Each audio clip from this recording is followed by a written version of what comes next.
Karnataka civil judge examination date already announce ಮಾಡಿದ್ದಾರೆ. October 11ಕ್ಕೆ Karnataka civil judge preliminary examination ನಿಗದಿಯಾಗಿದೆ. So ಸುಮಾರು ಇವತ್ತಿಂದ ಒಂದು 45-50 ದಿನ ಇರುವಂಥ ಈ ಒಂದು ಎಕ್ಸಾಮ್ಗೆ ಇಷ್ಟು ಕಡಿಮೆ ಸಮಯ ಇದೆ, ಹೇಗೆ ಓದೋದು ಹೇಳುವಂಥದ್ದು ಎಲ್ಲರ ಒಂದು ಸಾಮಾನ್ಯವಾದಂಥ ಒಂದು ಪ್ರಶ್ನೆ ಇರುತ್ತೆ ಹಾಗೂ ಅನುಮಾನ ಕೂಡ ಇರುತ್ತೆ. ಸೊ ಆಲ್ರೆಡಿ ಈ ಎಕ್ಸಾಮ್ 2023 ಆಗಲಿಲ್ಲ ಹಾಗೂ ಆಲ್ರೆಡಿ ಒಂದು ಅಪ್ಲಿಕೇಶನ್ ಪ್ರೊಸೆಸ್ ಸ್ಟಾರ್ಟ್ ಆಗಿತ್ತು, ಮತ್ತೆ ಒಂದು ಸ್ಟೇ ಬಂದು ಸ್ವಲ್ಪ ಡಿಲೇ ಆದರೂ ಸಹ ಓದುವಂಥ ವಿಚಾರದಲ್ಲಿ ನಮಗೆ ಯಾವಾಗಲೂ ಅನಿಸೋದು ಟೈಮ್ ಇಲ್ಲ ಅಂತ ಹೇಳುವಂಥದ್ದೇ ಅನಿಸೋದು. ಎಷ್ಟೇ ಟೈಮ್ ಸಿಕ್ಕಿದ್ರೂ ಇನ್ನೂ ಕಮ್ಮಿ ಸಮಯ ಇದೆ ಹೇಳುವಂಥದ್ದೇ ಅನಿಸೋದು. ಯಾಕೆಂದರೆ ಆ ಸಬ್ಜೆಕ್ಟ್ಸ್ಗಳೇ ಹಾಗಿರುವಂಥದ್ದು ಅಲ್ವಾ. ಸೊ ಇವತ್ತಿನ ಈ ಒಂದು ವಿಚಾರದಲ್ಲಿ ಈ ಒಂದು ಸಬ್ಜೆಕ್ಟ್ ಇವತ್ತೊಂದು ವಿಡಿಯೋದಲ್ಲಿ ನಾನು ಇಷ್ಟು ಕಡಿಮೆ ಸಮಯದಲ್ಲಿ ಹೇಗೆ CJ ಎಕ್ಸಾಮ್ಗೆ ಓದೋದು, ಸಿವಿಲ್ ಜಡ್ಜ್ ಎಕ್ಸಾಮ್ಗೆ ಓದೋದು, ಅದು ಎಸ್ಪೆಷಲಿ ಕರ್ನಾಟಕ ಸಿವಿಲ್ ಜಡ್ಜ್ ಎಕ್ಸಾಮ್ಗೆ ಒಂದು 45 ದಿನದ ಸ್ಟ್ರಾಟಜಿ, ತುಂಬ ಒಂದು ಕಾಂಪ್ಲಿಕೇಶನ್ ಅಂತ ಆ ಥರ ಸ್ಟ್ರಾಟಜಿ ಎಲ್ಲ ಏನು ನಾನು ಹೇಳ್ತಾ ಇಲ್ಲ, ಜಸ್ಟ್ ನಮ್ಮ ಮೈಂಡ್ ಸೆಟನ್ನು ಸ್ವಲ್ಪ ಮಟ್ಟಿಗೆ ಯಾವ ರೀತಿ ನಾವು ಪ್ರಿಪೇರ್ ಮಾಡ್ಕೊಳ್ಬೇಕು ಹೇಳುವಂಥದ್ದು, ಪ್ಲಸ್ ಕೆಲವೊಂದು ಗೈಡ್ಲೈನ್ಸ್ ಯಾವ್ಯಾವ ಸಬ್ಜೆಕ್ಟ್ಗಳನ್ನು ಹೇಗೆ ಓದೋದು ಹೇಳುವಂಥದ್ದು, ಮತ್ತು ಕೆಲವೊಂದು ಸಾಮಾನ್ಯವಾದಂಥ ಪ್ರಶ್ನೆಗಳು ಮೂಡುತ್ತೆ ಮನಸ್ಸಲ್ಲಿ, ಅದಕ್ಕೆ ಉತ್ತರಗಳನ್ನು ನಾನು ನೀಡ್ತಾ ಇದ್ದೇನೆ ಆಯಿತಾ. ಸೊ ಹಾಗಿದ್ರೆ ನಮಸ್ತೆ, ನಾನು ಅಪರ್ಣಾ ಭಟ್, ನಮ್ಮ ಯೂಟ್ಯೂಬ್ ಚಾನಲ್ ಅಭಿಜ್ಞಾ ಲಾ ಸೀರೀಸ್ಗೆ ನಿಮ್ಗೆಲ್ರಿಗೂ ಸ್ವಾಗತ ಅಂತ ಹೇಳ್ತಾ ಇವತ್ತಿನ ವಿಡಿಯೋನ ಪ್ರಾರಂಭ ಮಾಡೋಣ. ಸೊ ಎಕ್ಸಾಮ್ ಅಂತ ಬಂದಾಗ ಎಕ್ಸಾಮಿನ ಬೇರೆ ಬೇರೆ ಹಂತಗಳಿರ್ತವೆ. ಎಕ್ಸಾಮ್ ಓದೋದಕ್ಕೆ ಎಕ್ಸಾಮ್ ಆಗೋದು ಬೇರೆ, ಬಟ್ ಓದೋ ಹಂತದಲ್ಲಿ ಫಸ್ಟ್ ಹಂತ ಅಂದರೆ ನಾವು ಕೋರ್ ಕಾನ್ಸೆಪ್ಟ್ಗಳನ್ನು ಅರ್ಥ ಮಾಡ್ಕೊಳ್ಳುವಂಥದ್ದು, ಎಂಟೈರ್ ಟಾಪಿಕನ್ನು ಕವರ್ ಮಾಡುವಂಥದ್ದು, ಕೋರ್ ಕಾನ್ಸೆಪ್ಟ್ಗಳನ್ನು ಅರ್ಥ ಮಾಡ್ಕೊಳ್ಳುವಂಥದ್ದು. ಅಂದರೆ ಉದಾಹರಣೆಗೆ ಈಗ ರೆಪ್ರೆಸೆಂಟೇಟಿವ್ ಸೂಟ್ ಅಂತ ಹೇಳುವಂಥದ್ದು ಇದೆ CPCಯಲ್ಲಿ, ಅಥವಾ ಅನ್ಸೌಂಡ್ ಮೈಂಡ್ ವ್ಯಕ್ತಿಗಳು ಅಂತ ಹೇಳಿ ಬರ್ತಾರೆ, ಅದರಲ್ಲಿ IPCಯಲ್ಲೂ ಅವ್ರ ಬಗ್ಗೆ ರೆಫರೆನ್ಸ್ ಇದೆ. ಈಗ ನಾವು ಹೇಗೆ ನೋಡಬೇಕಂತಂದರೆ IPCಯಲ್ಲಿ ಏನಿತ್ತು, ಈಗ BNSಲ್ಲಿ ಏನು ಚೇಂಜ್ ಆಗಿದೆ, ಹಾಗೂ ಬೇರೆ ಯಾವ ಆ್ಯಕ್ಟಲ್ಲಿ ಅನ್ಸೌಂಡ್ ಮೈಂಡ್ ವ್ಯಕ್ತಿಗಳ ಬಗ್ಗೆ ಇದೆ. ಅನ್ಸೌಂಡ್ ಮೈಂಡ್ ವ್ಯಕ್ತಿ ಒಂದು ವೇಳೆ ಅವನ ವಿರುದ್ಧ ಟ್ರಯಲ್ ಆಗ್ತಾ ಇದೆ ಅಂತ ಆದರೆ ಆವಾಗ ಪ್ರೊಸೀಜರ್ ಏನು ಹೇಳುವಂಥದ್ದು, ಅದು ಕೂಡ ಮುಂಚೆ CRPCಲಿ ಏನಿತ್ತು, ಈಗ BNSSಲ್ಲಿ ಏನಾಗಿದೆ, ಸೇಮ್ ಅದೇ ರೀತಿ ಚೇಂಜಸ್ ಏನು ಇಲ್ವಾ, ಅದೇ ರೀತಿ ಮುಂದುವರಿತಾ ಇದೆ ಹೇಳುವಂಥದ್ದು ಅಲ್ವಾ. ಸೊ ಹೀಗೆ ಸಹಜವಾಗಿ ಬೇರೆ ಎಲ್ಲ ಆ್ಯಕ್ಟ್ಗಳಲ್ಲೂ ಕೂಡ ಒಂದು ಟಾಪಿಕ್ ಇರುತ್ತೆ, ಅಥವಾ ಪಬ್ಲಿಕ್ ಸರ್ವೆಂಟ್ಗೆ ಸಂಬಂಧಪಟ್ಟ ಹಾಗಿರ್ಬೋದು, ಆ ಕೋರ್ ಕಾನ್ಸೆಪ್ಟ್ ಏನೋ ಇರುತ್ತೆ, ಅದನ್ನು ನಾವು ಮೊದಲು ಅರ್ಥ ಮಾಡ್ಕೊಳ್ಬೇಕು. ಅಥವಾ ಉದಾಹರಣೆಗೆ ಈಗ ತುಂಬ ಕಾಮನ್ ಆಗಿ ಹೇಳುವಂಥದ್ದು ರೆಸ್ ಜುಡಿಕೇಟ ಹೇಳುವಂಥ ಟಾಪಿಕ್ ಇರ್ಬೋದು, ಅಥವಾ ಮಾರ್ಗೇಜ್ ಹೇಳುವಂಥ TP ಆ್ಯಕ್ಟಲ್ಲಿ ಬರುವಂಥದ್ದು, ಅಥವಾ ಎಕ್ಸಿಕ್ಯೂಷನ್ ಹೇಳುವಂಥ ಟಾಪಿಕ್ಕು. ಸೊ ಇದೆಲ್ಲ ಕವರ್ ಮಾಡುವಂಥದ್ದು ಅಷ್ಟು ಸುಲಭದ ಮಾತಲ್ಲ. So believe me, since like 8-9 ವರ್ಷ ಆಯಿತು ನಾನು ಟೀಚ್ ಮಾಡಲಿಕ್ಕೆ ಪ್ರಾರಂಭ ಮಾಡಿ, ಜುಡಿಷರಿ ಎಕ್ಸಾಮಿಗೆ ಎಸ್ಪೆಷಲಿ ಟೀಚ್ ಮಾಡಲಿಕ್ಕೆ ಪ್ರಾರಂಭ ಮಾಡಿ 4-5 ವರ್ಷ ಆಗ್ತಾ ಬಂತು. ಬಟ್ ಸ್ಟಿಲ್ ಈಗಲೂ ಕೂಡ ಈವನ್ ಟು ದಿಸ್ ಡೇ ನನಗೆ ಒಂದು ಸಲ ಒಂದು ಸೆಕ್ಷನನ್ನು ರೆಫರ್ ಮಾಡಬೇಕಾಗತ್ತೆ, ಒಂದು ಕಾನ್ಸೆಪ್ಟನ್ನು ಹೇಳಬೇಕಂತಂದರೆ. So it's not that easy. Inspect of reading ಒಂದು 7-8 ಸಲ ಓದಿದ್ರು ಸಹ, ಎಂಟೈರ್ ಬೇರೆ ಆ್ಯಕ್ಟನ್ನು ನಾವು 7-8 ಸಲ ಓದಿದ್ರು ಸಹ ವಿ ಸ್ಟಿಲ್, ಯಾಕೆಂದರೆ ಅಷ್ಟು ಸಮುದ್ರದ ಥರ, ಸಾಗರ ಥರ ಈ ಸೆಕ್ಷನ್ಗಳಿವೆ. ಸೊ ಅದನ್ನು ನಾವು 1.5 ಗಂಟೆಲಾಗುವಂಥ ಎಕ್ಸಾಮಿಗೆ ಸೀಮಿತ ಮಾಡಿಕೊಂಡು, ನಮ್ಮ ಜ್ಞಾನವನ್ನು ಸೀಮಿತ ಮಾಡಿಕೊಂಡು, ಅದನ್ನು ಮತ್ತು ಆ ಕ್ವಶನ್ಸ್ಗಳಿಗೆ ನಾವು ಅದನ್ನು ಪ್ರಿನ್ಸಿಪಲನ್ನು ಅಡಾಪ್ಟ್ ಮಾಡ್ಕೊಳ್ಳುವಂಥದ್ದು ಅಷ್ಟು ಸುಲಭದ ಮಾತಲ್ಲ. ಹಾಗಂತ ಕಷ್ಟ, ಇದು ಅಸಾಧ್ಯ ಅಂತ ಹೇಳುವಂಥದ್ದು ಆ ರೀತಿ ಏನೂ ಕೂಡ ಇಲ್ಲ ಆಯಿತಾ. ಅದಕ್ಕೆ ನಮ್ಮ ಮೈಂಡ್ ಸೆಟ್ಟನ್ನು ನಾವು ಹಾಗೆ ತಯಾರು ಮಾಡ್ಕೊಳ್ಬೇಕು. ಹೇಗೆ ಮೈಂಡ್ ಸೆಟ್ ಅಂದರೆ ಹಾಗೆ ಅದು ಬೇಕಾಬಿಟ್ಟು ಅಂಗಡಿಯಲ್ಲಿ ಸಿಕ್ಬಿಡತ್ತಾ, ನಾವು ಈ ರೀತಿ ಹೀಗೆ ಆಗು ಅಂದ್ಕೊಳ್ಳಿ ಆಗ್ಬಿಡತ್ತಾ, ಅದಕ್ಕೆ ಎಷ್ಟೋ ವರ್ಷದ ಪ್ರಾಕ್ಟೀಸ್ ಬೇಕು. ಈ 40 ದಿನದಲ್ಲಿ ನಾವು ಹೊಸದಾಗಿಂದ ಪ್ರಾರಂಭ ಮಾಡ್ತೇವೆ ಅಂದರೆ ಆಗತ್ತಾ? ಇಲ್ಲ, ಖಂಡಿತ ಇಲ್ಲ. ಆದರೆ ನಾವು ಒಂದು ವಿಚಾರವಂತೂ ಸತ್ಯ ಏನಂತಂದರೆ, ನಾವು ಏನಿದೆಯೋ ಅದನ್ನು ಎಕ್ಸೆಪ್ಟ್ ಮಾಡೋದು ಕಲಿತ್ರೆ, ಈಗ ನಾನು ಇಷ್ಟು ಓದಿದ್ದೇನೆ, ಒಂದು 400 ಸೆಕ್ಷನ್ಸ್ಗಳಲ್ಲಿ 100 ಸೆಕ್ಷನ್ಗಳನ್ನು ನನಗೆ ಗೊತ್ತು, ಅದು ಸರಿ ಗೊತ್ತಿಲ್ಲ, ಅದರಲ್ಲಿ ಒಂದು 2-3 ಸೆಕ್ಷನ್ ಮಾತ್ರ ಗೊತ್ತು ಕರೆಕ್ಟಾಗಿ ಡೆಫಿನೇಷನ್ ಅಂತ ಹೇಳಿದ್ರು ಸಹ ಅದನ್ನು ನಾವು ಎಕ್ಸೆಪ್ಟ್ ಮಾಡ್ಕೊಳ್ತೀವಲ್ಲ, ಯಾವಾಗ ಡೌಟ್ ಇಲ್ಲದೆ ಹೌದು ನನಗೆ ಇಷ್ಟೇ ಗೊತ್ತಿದೆ, ನಾನು ಎಕ್ಸಾಮಲ್ಲಿ ಎಷ್ಟು ಬರುತ್ತೋ ಅಷ್ಟು ಬರೀತೇನೆ ಹೇಳುವಂಥ ಆ ಮೈಂಡ್ ಸೆಟ್ಟನ್ನು ನೀವು ಯಾವಾಗ ತಂದ್ಕೊಳ್ತೀರಿ, ಆವತ್ತಿಂದ ನಿಮ್ಮ ಒಂದು ಏರುಗತಿಯ ಹೆಜ್ಜೆ ಪ್ರಾರಂಭ ಆಗುತ್ತೆ. ಅದ್ರ ಬದಲು ನೀವು ಪ್ರತಿದಿನ ಓದ್ತಾ ಇರ್ತೀರಿ, ಪ್ರತಿ ಸೆಕ್ಷನನ್ನು ಓದ್ತಿರ್ತೀರಿ, ರಿವಿಷನ್ ಮಾಡ್ತಿರ್ತೀರಿ, ಆದರೂ ಒಂದು ಸಣ್ಣ ಡೌಟ್ ನಾವು ಹೇಳ್ಬೋದು, ಈಗ ದೊಡ್ಡ ಹುಲ್ಲಿನ ರಾಶಿ ಇರುತ್ತೆ, ಒಂದು ಸಣ್ಣ ಬೆಂಕಿಯ ಒಂದು ಕಿಡಿ ಸಾಕಾಗತ್ತೆ ಇಡೀ ಆ ಹುಲ್ಲಿನ ರಾಶಿನ ಭಸ್ಮ ಮಾಡಲಿಕ್ಕೆ. ಹಾಗೆ ನಮ್ಮ ಮನಸ್ಸು ಕೂಡ ಒಂದು ಸಣ್ಣ ಡೌಟನ್ನು ನಾವು ಮನಸ್ಸಲ್ಲಿ ಇಟ್ಕೊಂಡ್ರೂ ಸಹ ಅದು ಅಲ್ಲಿಗೆ ಅದು ನಮ್ಮ ಎಕ್ಸಾಮಿಗೆ ಎಲ್ಲೋ ಒಂದು ಕಡೆ ಅದು ನಮಗೆ ತೊಂದರೆ ಅಥವಾ ಬಾಧೆಯನ್ನು ಒಡ್ತದೆ. ಸೊ ಅದಕ್ಕೋಸ್ಕರ ಫಸ್ಟ್ ಮೈಂಡ್ ಸೆಟ್ ಸರಿ ಮಾಡ್ಕೊಳ್ಬೇಕು. ಸರಿ ಅಂದರೆ ಏನು, ಏನೇ ಇರಲಿ, ಹೇಗೆ ಇರಲಿ, ಎಕ್ಸಾಮ್ ಯಾವುದೇ ರೀತಿ ಇರಲಿ, ಎಷ್ಟೇ ದಿನ ಇರಲಿ, ಒಂದು ದಿನ ಇರಲಿ, ನಾಳೆ ಇರಲಿ ಅಥವಾ ಇನ್ನೂ 1 ವರ್ಷ ಇರಲಿ, ನಾನು ಎಕ್ಸಾಮನ್ನು ಬರೀತೇನೆ ಹೇಳುವಂಥದ್ದು. ಆ ಎಕ್ಸಾಮನ್ನು ಬರೆಯುವಾಗ ನಾನು ಸಂಪೂರ್ಣ ನನಗೆ ಗೊತ್ತಿರುವಂಥ ಪ್ರಾಮಾಣಿಕವಾದಂಥ ಪ್ರಯತ್ನ, ಪ್ರಾಮಾಣಿಕವಾದ ಆನ್ಸರನ್ನು ನಾನು ನೀಡಲಿಕ್ಕೆ ಟ್ರೈ ಮಾಡ್ತೇನೆ ಅಂತ ಹೇಳುವಂಥದ್ದು. ರಿಸಲ್ಟ್ ಬಗ್ಗೆ ಯೋಚನೆ ಮಾಡಲಿಕ್ಕೆ ಹೋಗಬೇಡಿ. ತುಂಬ ಜನ ಹೇಳ್ತಾರೆ ಕಟ್ ಆಫ್ ಬಗ್ಗೆ ತುಂಬ ಜನ ಯೋಚನೆ ಮಾಡ್ತಿರ್ತಾರೆ. ಕಟ್ ಆಫ್ ಇರಲಿ ಅಥವಾ ಕಾಂಪಿಟೇಷನ್ ಇರಲಿ, ಎಷ್ಟೇ ಜನ ಅಪ್ಲಿಕೆಂಟ್ಸ್ ಇರಲಿ, you do not think anything about that. ನಿಮ್ಮ ಒಂದು ಸ್ವಂತ ವ್ಯಕ್ತಿತ್ವ, ಸ್ವಂತ ಬುದ್ಧಿ, ಅದ್ರ ಬಗ್ಗೆ ಒಂದು ನೆನಪಲ್ಲಿ ಇಟ್ಕೊಂಡು ಅದ್ರ ಬಗ್ಗೆ ಒಂದು ಧೈರ್ಯದಲ್ಲಿ ನಿಮ್ಮ ಆನ್ಸರ್ಗಳನ್ನು ಬರೀಲಿಕ್ಕೆ ಪ್ರಯತ್ನ ಪಡಿ. ಅದಕ್ಕೆ ಮಾತ್ರ ಈ 45 ದಿನ ಸಾಕಾಗತ್ತೆ. ನೀವು ಅದನ್ನು ಪ್ರತಿದಿನ ಮನಸ್ಸಲ್ಲಿ ಅಂದ್ಕೊಳ್ತಾ ಬೆಳಗ್ಗೆ ಎದ್ಕೊಳ್ಳೆ, ಹೌದು ನನ್ನ ಕೈಲಿ ಸಾಧ್ಯ ಆಗತ್ತೆ ಹೇಳುವಂಥದ್ದು. ಸಾಧ್ಯ ಆಗೋಂಥದ್ದೇನಿದೆ ಅಂತ ವಿಚಾರ ಅಲ್ಲ, ನೀವು ಜಸ್ಟ್ ಹೋಗಿ ಎಕ್ಸಾಮ್ ಬರೆದ್ರೆ ಸಾಕು, ಆಯಿತಾ? ಸೊ ಆ ಒಂದು ಮನಸ್ಥಿತಿನ ಫಸ್ಟ್ ತಯಾರಿ ಮಾಡಿಕೊಂಡು ಆಮೇಲೆ ಓದಲಿಕ್ಕೆ ಪ್ರಾರಂಭ ಮಾಡಿ. ಓಕೆ, ಇದೆಲ್ಲ ಹೌದು, ಇದೆಲ್ಲ ವಿಚಾರ ಹೌದು, ಟೈಮ್ ಬೇಕು, ಬೇರೆಲ್ಲ ಬೇಕು, ಬಟ್ ಅದಕ್ಕೆ ಫಸ್ಟ್ ಒಂದು ಫೌಂಡೇಶನ್ನು ನಮ್ಮ ಮೈಂಡ್ ಸೆಟ್ ಯಾವಾಗಲೂ. ಇಲ್ಲಾಂದರೆ ಅದು ಎಂಟೈರ್ ಬುನಾದಿನೇ ಬಿದ್ದೋದಾಗೆ. ನೀವು ಎಷ್ಟೇ ಓದಿದ್ರು, ಎಷ್ಟೇ ಬಿಲ್ಡಿಂಗ್ ಕಟ್ಟಿದ್ರು, ಫೌಂಡೇಶನ್ ಸರಿ ಇಲ್ಲದಿದ್ದರೆ ಅದು ಯೂಸ್ ಇಲ್ಲ, ಆಯಿತಾ? ಇರಲಿ, ಅದ್ರ ಬಗ್ಗೆ ನಾನು ಆಮೇಲೆ ಮತ್ತೆ ಬರ್ತೇನೆ. ಸೊ ಈ ಕವರೇಜ್ ಫಸ್ಟ್ ಹಂತ ಅಂದರೆ ನಾವು ವಿಷಯವನ್ನು ತಿಳ್ಕೊಳ್ಳುವಂಥದ್ದು ಅಲ್ವಾ. ಉದಾಹರಣೆಗೆ ಇನ್ನೊಂದು ಎಕ್ಸಾಂಪಲ್ ಹೇಳ್ತೇನೆ. ಉದಾಹರಣೆಗೆ ಸ್ಪೆಸಿಫಿಕ್ ರಿಲೀಫ್ ಆ್ಯಕ್ಟಲ್ಲಿ ಏನೇನು ರೀತಿಯ ರಿಲೀಫ್ಸ್ಗಳು ಬರುತ್ತೆ ಹೇಳುವಂಥದ್ದು ಇರ್ಬೋದು, ಅಥವಾ ಕರ್ನಾಟಕ ರೆಂಟ್ ಆ್ಯಕ್ಟಲ್ಲಿ ಯಾವ ರೀತಿ ಲ್ಯಾಂಡ್ ಲಾರ್ಡ್ ಟೆನೆಂಟನ್ನು ಹೊರಗೆ ಹಾಕ್ಬೋದು ಹೇಳುವಂಥದ್ದು, ಆ ಕಾನ್ಸೆಪ್ಟ್ಸ್ಗಳು, ಅಥವಾ IPCಯ ಬೇರೆ ಬೇರೆ ಒಫೆನ್ಸಸ್ಗಳನ್ನು ತಿಳ್ಕೊಳ್ಳುವಂಥದ್ದು, ಜನರಲ್ ಎಕ್ಸೆಪ್ಷನ್ಸು, ಜನರಲ್ ಎಕ್ಸ್ಪ್ಲನೇಷನ್ಸ್ಗಳಿವೆ, ಅವುಗಳನ್ನು ತಿಳ್ಕೊಳ್ಳುವಂಥದ್ದು. ಇದೆಲ್ಲ ಕೂಡ ಕವರೇಜು ಮತ್ತು ಬೇರೆ ಬೇರೆ ಕಾನ್ಸೆಪ್ಟ್ಸ್ಗಳನ್ನು ಒಳಪಟ್ಟಿರುವಂಥದ್ದು. It requires time. ಅದಕ್ಕೆ ನಾವು ಏನೇನು ಓದಬೇಕು, ಅದಕ್ಕೆ ಫಸ್ಟ್ ತುಂಬ ವೆರಿ ಬೇಸಿಕ್ ಹಂತದಲ್ಲಿದ್ದರೆ ನೀವು ಟೆಕ್ಸ್ಟ್ ಬುಕ್ಕಿಂದ ಪ್ರಾರಂಭ ಮಾಡಬೇಕು. ಬಟ್ ಆಲ್ರೆಡಿ ನೀವು ಲಾ ಕಾಲೇಜಲ್ಲಿ ಓದಿರ್ತೀರಿ, ಸೊ ಆ ಕಾರಣಕ್ಕೆ you can directly go for bare act. ಈ ಹಂತದಲ್ಲಂತೂ ಬೇರ್ ಆ್ಯಕ್ಟೇ ಸೂಕ್ತ, ಆಯಿತಾ? ಸೊ ಇದನ್ನು ನಾವು ಈ 45 ದಿನಗಳೊಳಗೆ ಇದನ್ನು ಕವರ್ ಮಾಡಲಿಕ್ಕೆ ಸಾಧ್ಯವಾ? I will come to that. Okay, first ನಾವು ಓದುವ ಹಂತವನ್ನು ಅರ್ಥ ಮಾಡ್ಕೊಳ್ಳೋಣ. ನೆಕ್ಸ್ಟ್ ಫೇಸ್ 2 ಯಾವುದು? Practice and strengthening. ಸೊ ಇಲ್ಲಿ ಏನಾಗುತ್ತೆ, ಪ್ರಾಕ್ಟೀಸ್ ಆ್ಯಂಡ್ ಸ್ಟ್ರೆಂಥನಿಂಗ್ ಅಂತಂದರೆ ಅದನ್ನು ನಾವು ಮತ್ತೆ ಹೇಗೆ ಅಪ್ಲೈ ಮಾಡುವಂಥದ್ದು ಅಂತ. ಅಪ್ಲಿಕೇಶನ್, ಈಗ ನಾವು ಪ್ರಿಲಿಮ್ಸ್ ಎಕ್ಸಾಮ್ಸ್ಗೆ ನಾವು ಇದನ್ನು ಅಪ್ಲೈ ಮಾಡಲಿಕ್ಕೆ ಹೋಗೋದಾದರೆ, ಮತ್ತು ರೆಸ್ಟ್ ಜುಡಿಕೇಟ ಮೇಲೆ ಯಾವ ರೀತಿ ಕ್ವಶನ್ಗಳು ಬರ್ತವೆ, ಡಿಗ್ರಿ ಮೇಲೆ ಯಾವ ರೀತಿ ಕ್ವಶನ್ ಬರುತ್ತೆ, so what is a deemed degree ಹೇಳುವಂಥ ಕ್ವಶನ್ ಬರ್ಬೋದು. ಸೊ ಓದುವಂಥದ್ದು ಬೇರೆ, ಕಾನ್ಸೆಪ್ಟ್ಸ್ಗಳು ನಮ್ಗೆ ಗೊತ್ತಿರುವಂಥದ್ದು ಬೇರೆ, ಬಟ್ ಅದೇ ನಾವು ಅಪ್ಲಿಕೇಶನ್ ಬೇಸ್ಡ್ ಮಾಡಲಿಕ್ಕೆ ಹೋದರೆ, ಕ್ವಶನ್ಗಳಿಗೆ ಅಪ್ಲೈ ಮಾಡಲಿಕ್ಕೆ ಹೋದರೆ ಅಲ್ಲಿ ಕನ್ಫ್ಯೂಷನ್ ಪ್ರಾರಂಭ ಆಗುತ್ತೆ. ಸೊ ಅದು ಒಂದು ಪ್ರಾಕ್ಟೀಸ್ ಮಾಡುವಂಥದ್ದು ಇನ್ನೊಂದು ಹಂತ. ಆಮೇಲೆ ಲಾಸ್ಟ್ ಫೈನಲ್ ಹಂತ ರಿವಿಷನ್ನು, ಮಾಕ್ ಟೆಸ್ಟ್ ಅಥವಾ whatever you call it as, exam test ಬರೆಯುವಂಥದ್ದು, ಅದೆಲ್ಲ ಬರುವಂಥದ್ದು, ಆಯಿತಾ? ಫೈನಲ್ ಹಂತ. ಸೊ ಇದನ್ನು how can we do it in 45 days? 45 ದಿನದಲ್ಲಿ ನಾವು ಹೇಗೆ ಮಾಡಲಿಕ್ಕೆ ಸಾಧ್ಯ? How can we do this? 45 ದಿನ ಅಂತಲ್ಲ, ಇನ್ನೂ ಜಾಸ್ತಿ ಇದೆ, ಬಟ್ ಲೆಟ್ಸ್ ಟೇಕ್ ಒಂದು ಆ್ಯಾವ್ರೇಜ್ ನಂಬರ್ 45 ಡೇಸ್ ಅಂತ ಹೇಳಿ ತೊಗೊಳ್ಳೋಣ. ಹೇಗೆ ಸಾಧ್ಯ? ಅಥವಾ ನೀವು ಈಗ ಈ ವಿಡಿಯೋನ ನೋಡುವಾಗ ಬರೀ 30 ದಿನ ಇತ್ತು ಅಥವಾ ಬರೀ 25 ದಿನ ಇತ್ತು ಅಂತಾದರೂ ತಿಳ್ಕೊಳ್ಳಿ, ಇಟ್ಸ್ ಓಕೆ, ದ್ಯಾಟ್ಸ್ ಫೈನ್, ಆಯಿತಾ? ಮೈ ಸಜೆಷನ್ ಏನಂತಂದರೆ ಇದೆರಡನ್ನ ಕಂಬೈನ್ ಮಾಡಿ ಅಂತ ಹೇಳುವಂಥದ್ದು. ಈಗ ಪ್ರೆಸೆಂಟ್ಲಿ, ಇಲ್ಲಾಂದ್ರೆ ನೀವು ಫಸ್ಟ್ ಈಗ ಮುಂದಿನ ವರ್ಷ ಬರೀತೀರಿ, 2 ವರ್ಷ ಬಿಟ್ಟು ಬರೀತೀರಿ ಅಂತಾದರೆ ಆವಾಗ ಇದೆರಡು ಬೇರೆ ಬೇರೆ ಹಂತ ಮಾಡ್ಬೋದು. ಬಟ್ ಈ ಹಂತ ಏನಿದೆಲ್ಲ, we have to combine phase 1 and phase 2. ಹೇಗಪ್ಪ ಮಾಡೋದು, ಯಾವ ರೀತಿ ಮಾಡೋದು? ಸೊ ಯಾವುದು ಒಂದು ಬೇರೆ ಆ್ಯಕ್ಟನ್ನು ಓದೋದು, ಅದಕ್ಕೆ ಸಂಬಂಧಪಟ್ಟ MCQಗಳನ್ನು ಸಾಲ್ವ್ ಮಾಡೋದು, ಅದು ಫಸ್ಟ್ MCQಯನ್ನು ತೊಗೊಳ್ಳೋದು, ಅದಕ್ಕೆ ಸಂಬಂಧಪಟ್ಟ ಸೆಕ್ಷನ್ಗಳನ್ನು ನೋಡೋದು, ಯಾವುದೇ ಇಂಟರ್ಚೇಂಜ್ ಮಾಡಿ, no problem. First bare act ಓದ್ಕೊಂಡು ಕಾನ್ಸೆಪ್ಟ್ ಓದ್ಕೊಂಡು ಆಮೇಲೆ ಪ್ರಾಕ್ಟೀಸ್ ಮಾಡಬೇಕು ಅಂತಲೂ ಇಲ್ಲ. You can go for any method, ಆಯಿತಾ? ಎಲ್ಲಿಗೆ ಬಂದರೂ ಅದು ಒಂದೇ ಕಡೆ ಸೇರುತ್ತೆ ನಿಮ್ಮ ಬುದ್ಧಿಗೆ, ಆಯಿತಾ? ನೀವು ಬೇರೆ ಆ್ಯಕ್ಟ್ ಹಿಡ್ಕೊಂಡು ಕ್ವಶನ್ಗಳನ್ನು ಓದಿದ್ರು ಅಷ್ಟೇ, ಕ್ವಶನ್ಗಳನ್ನು ಹಿಡ್ಕೊಂಡು ಅದನ್ನು ನೋಡಿಕೊಂಡು ಬೇರೆ ಆ್ಯಕ್ಟ್ ಓದಿದ್ರು ಅಷ್ಟೇ. ಈ ಹಂತದಲ್ಲಿ there is no other option what I can understand, ಆಯಿತಾ? ಇದು ಒಂದು ಹಂತ. ಇನ್ನು ರಿವಿಷನ್ ಬಗ್ಗೆ ನಾನು ಲೇಟರ್ ಬರ್ತೇನೆ, ಹೇಗೆ ಮಾಡೋದು ಅಂತ ಹೇಳಿ. ಫಸ್ಟ್ ಲೆಟ್ಸ್ ಸಿ ಹೇಗೆ ಯಾವ ರೀತಿ ಮಾಡಬೇಕಂತ ಹೇಳಿ ನೋಡೋಣ. ಸೊ ಅದಕ್ಕೋಸ್ಕರ ಲೆಟ್ಸ್ ಟೇಕ್, ನಮಗೆ ಕ್ಯಾಲೆಂಡರ್ ಇಟ್ಕೊಂಡು ನೋಡುವಂಥದ್ದೇ ಬಹಳ ಸೂಕ್ತ ಅಲ್ವಾ? ಸೊ ಇವತ್ತು 20, ಸೊ 21 ನಾಳೆಯಿಂದ ಲೆಟ್ ಮಿ ಟೇಕ್ ದಿಸ್, 21ರಿಂದ ಅಕ್ಟೋಬರ್ 10ಕ್ಕೆ.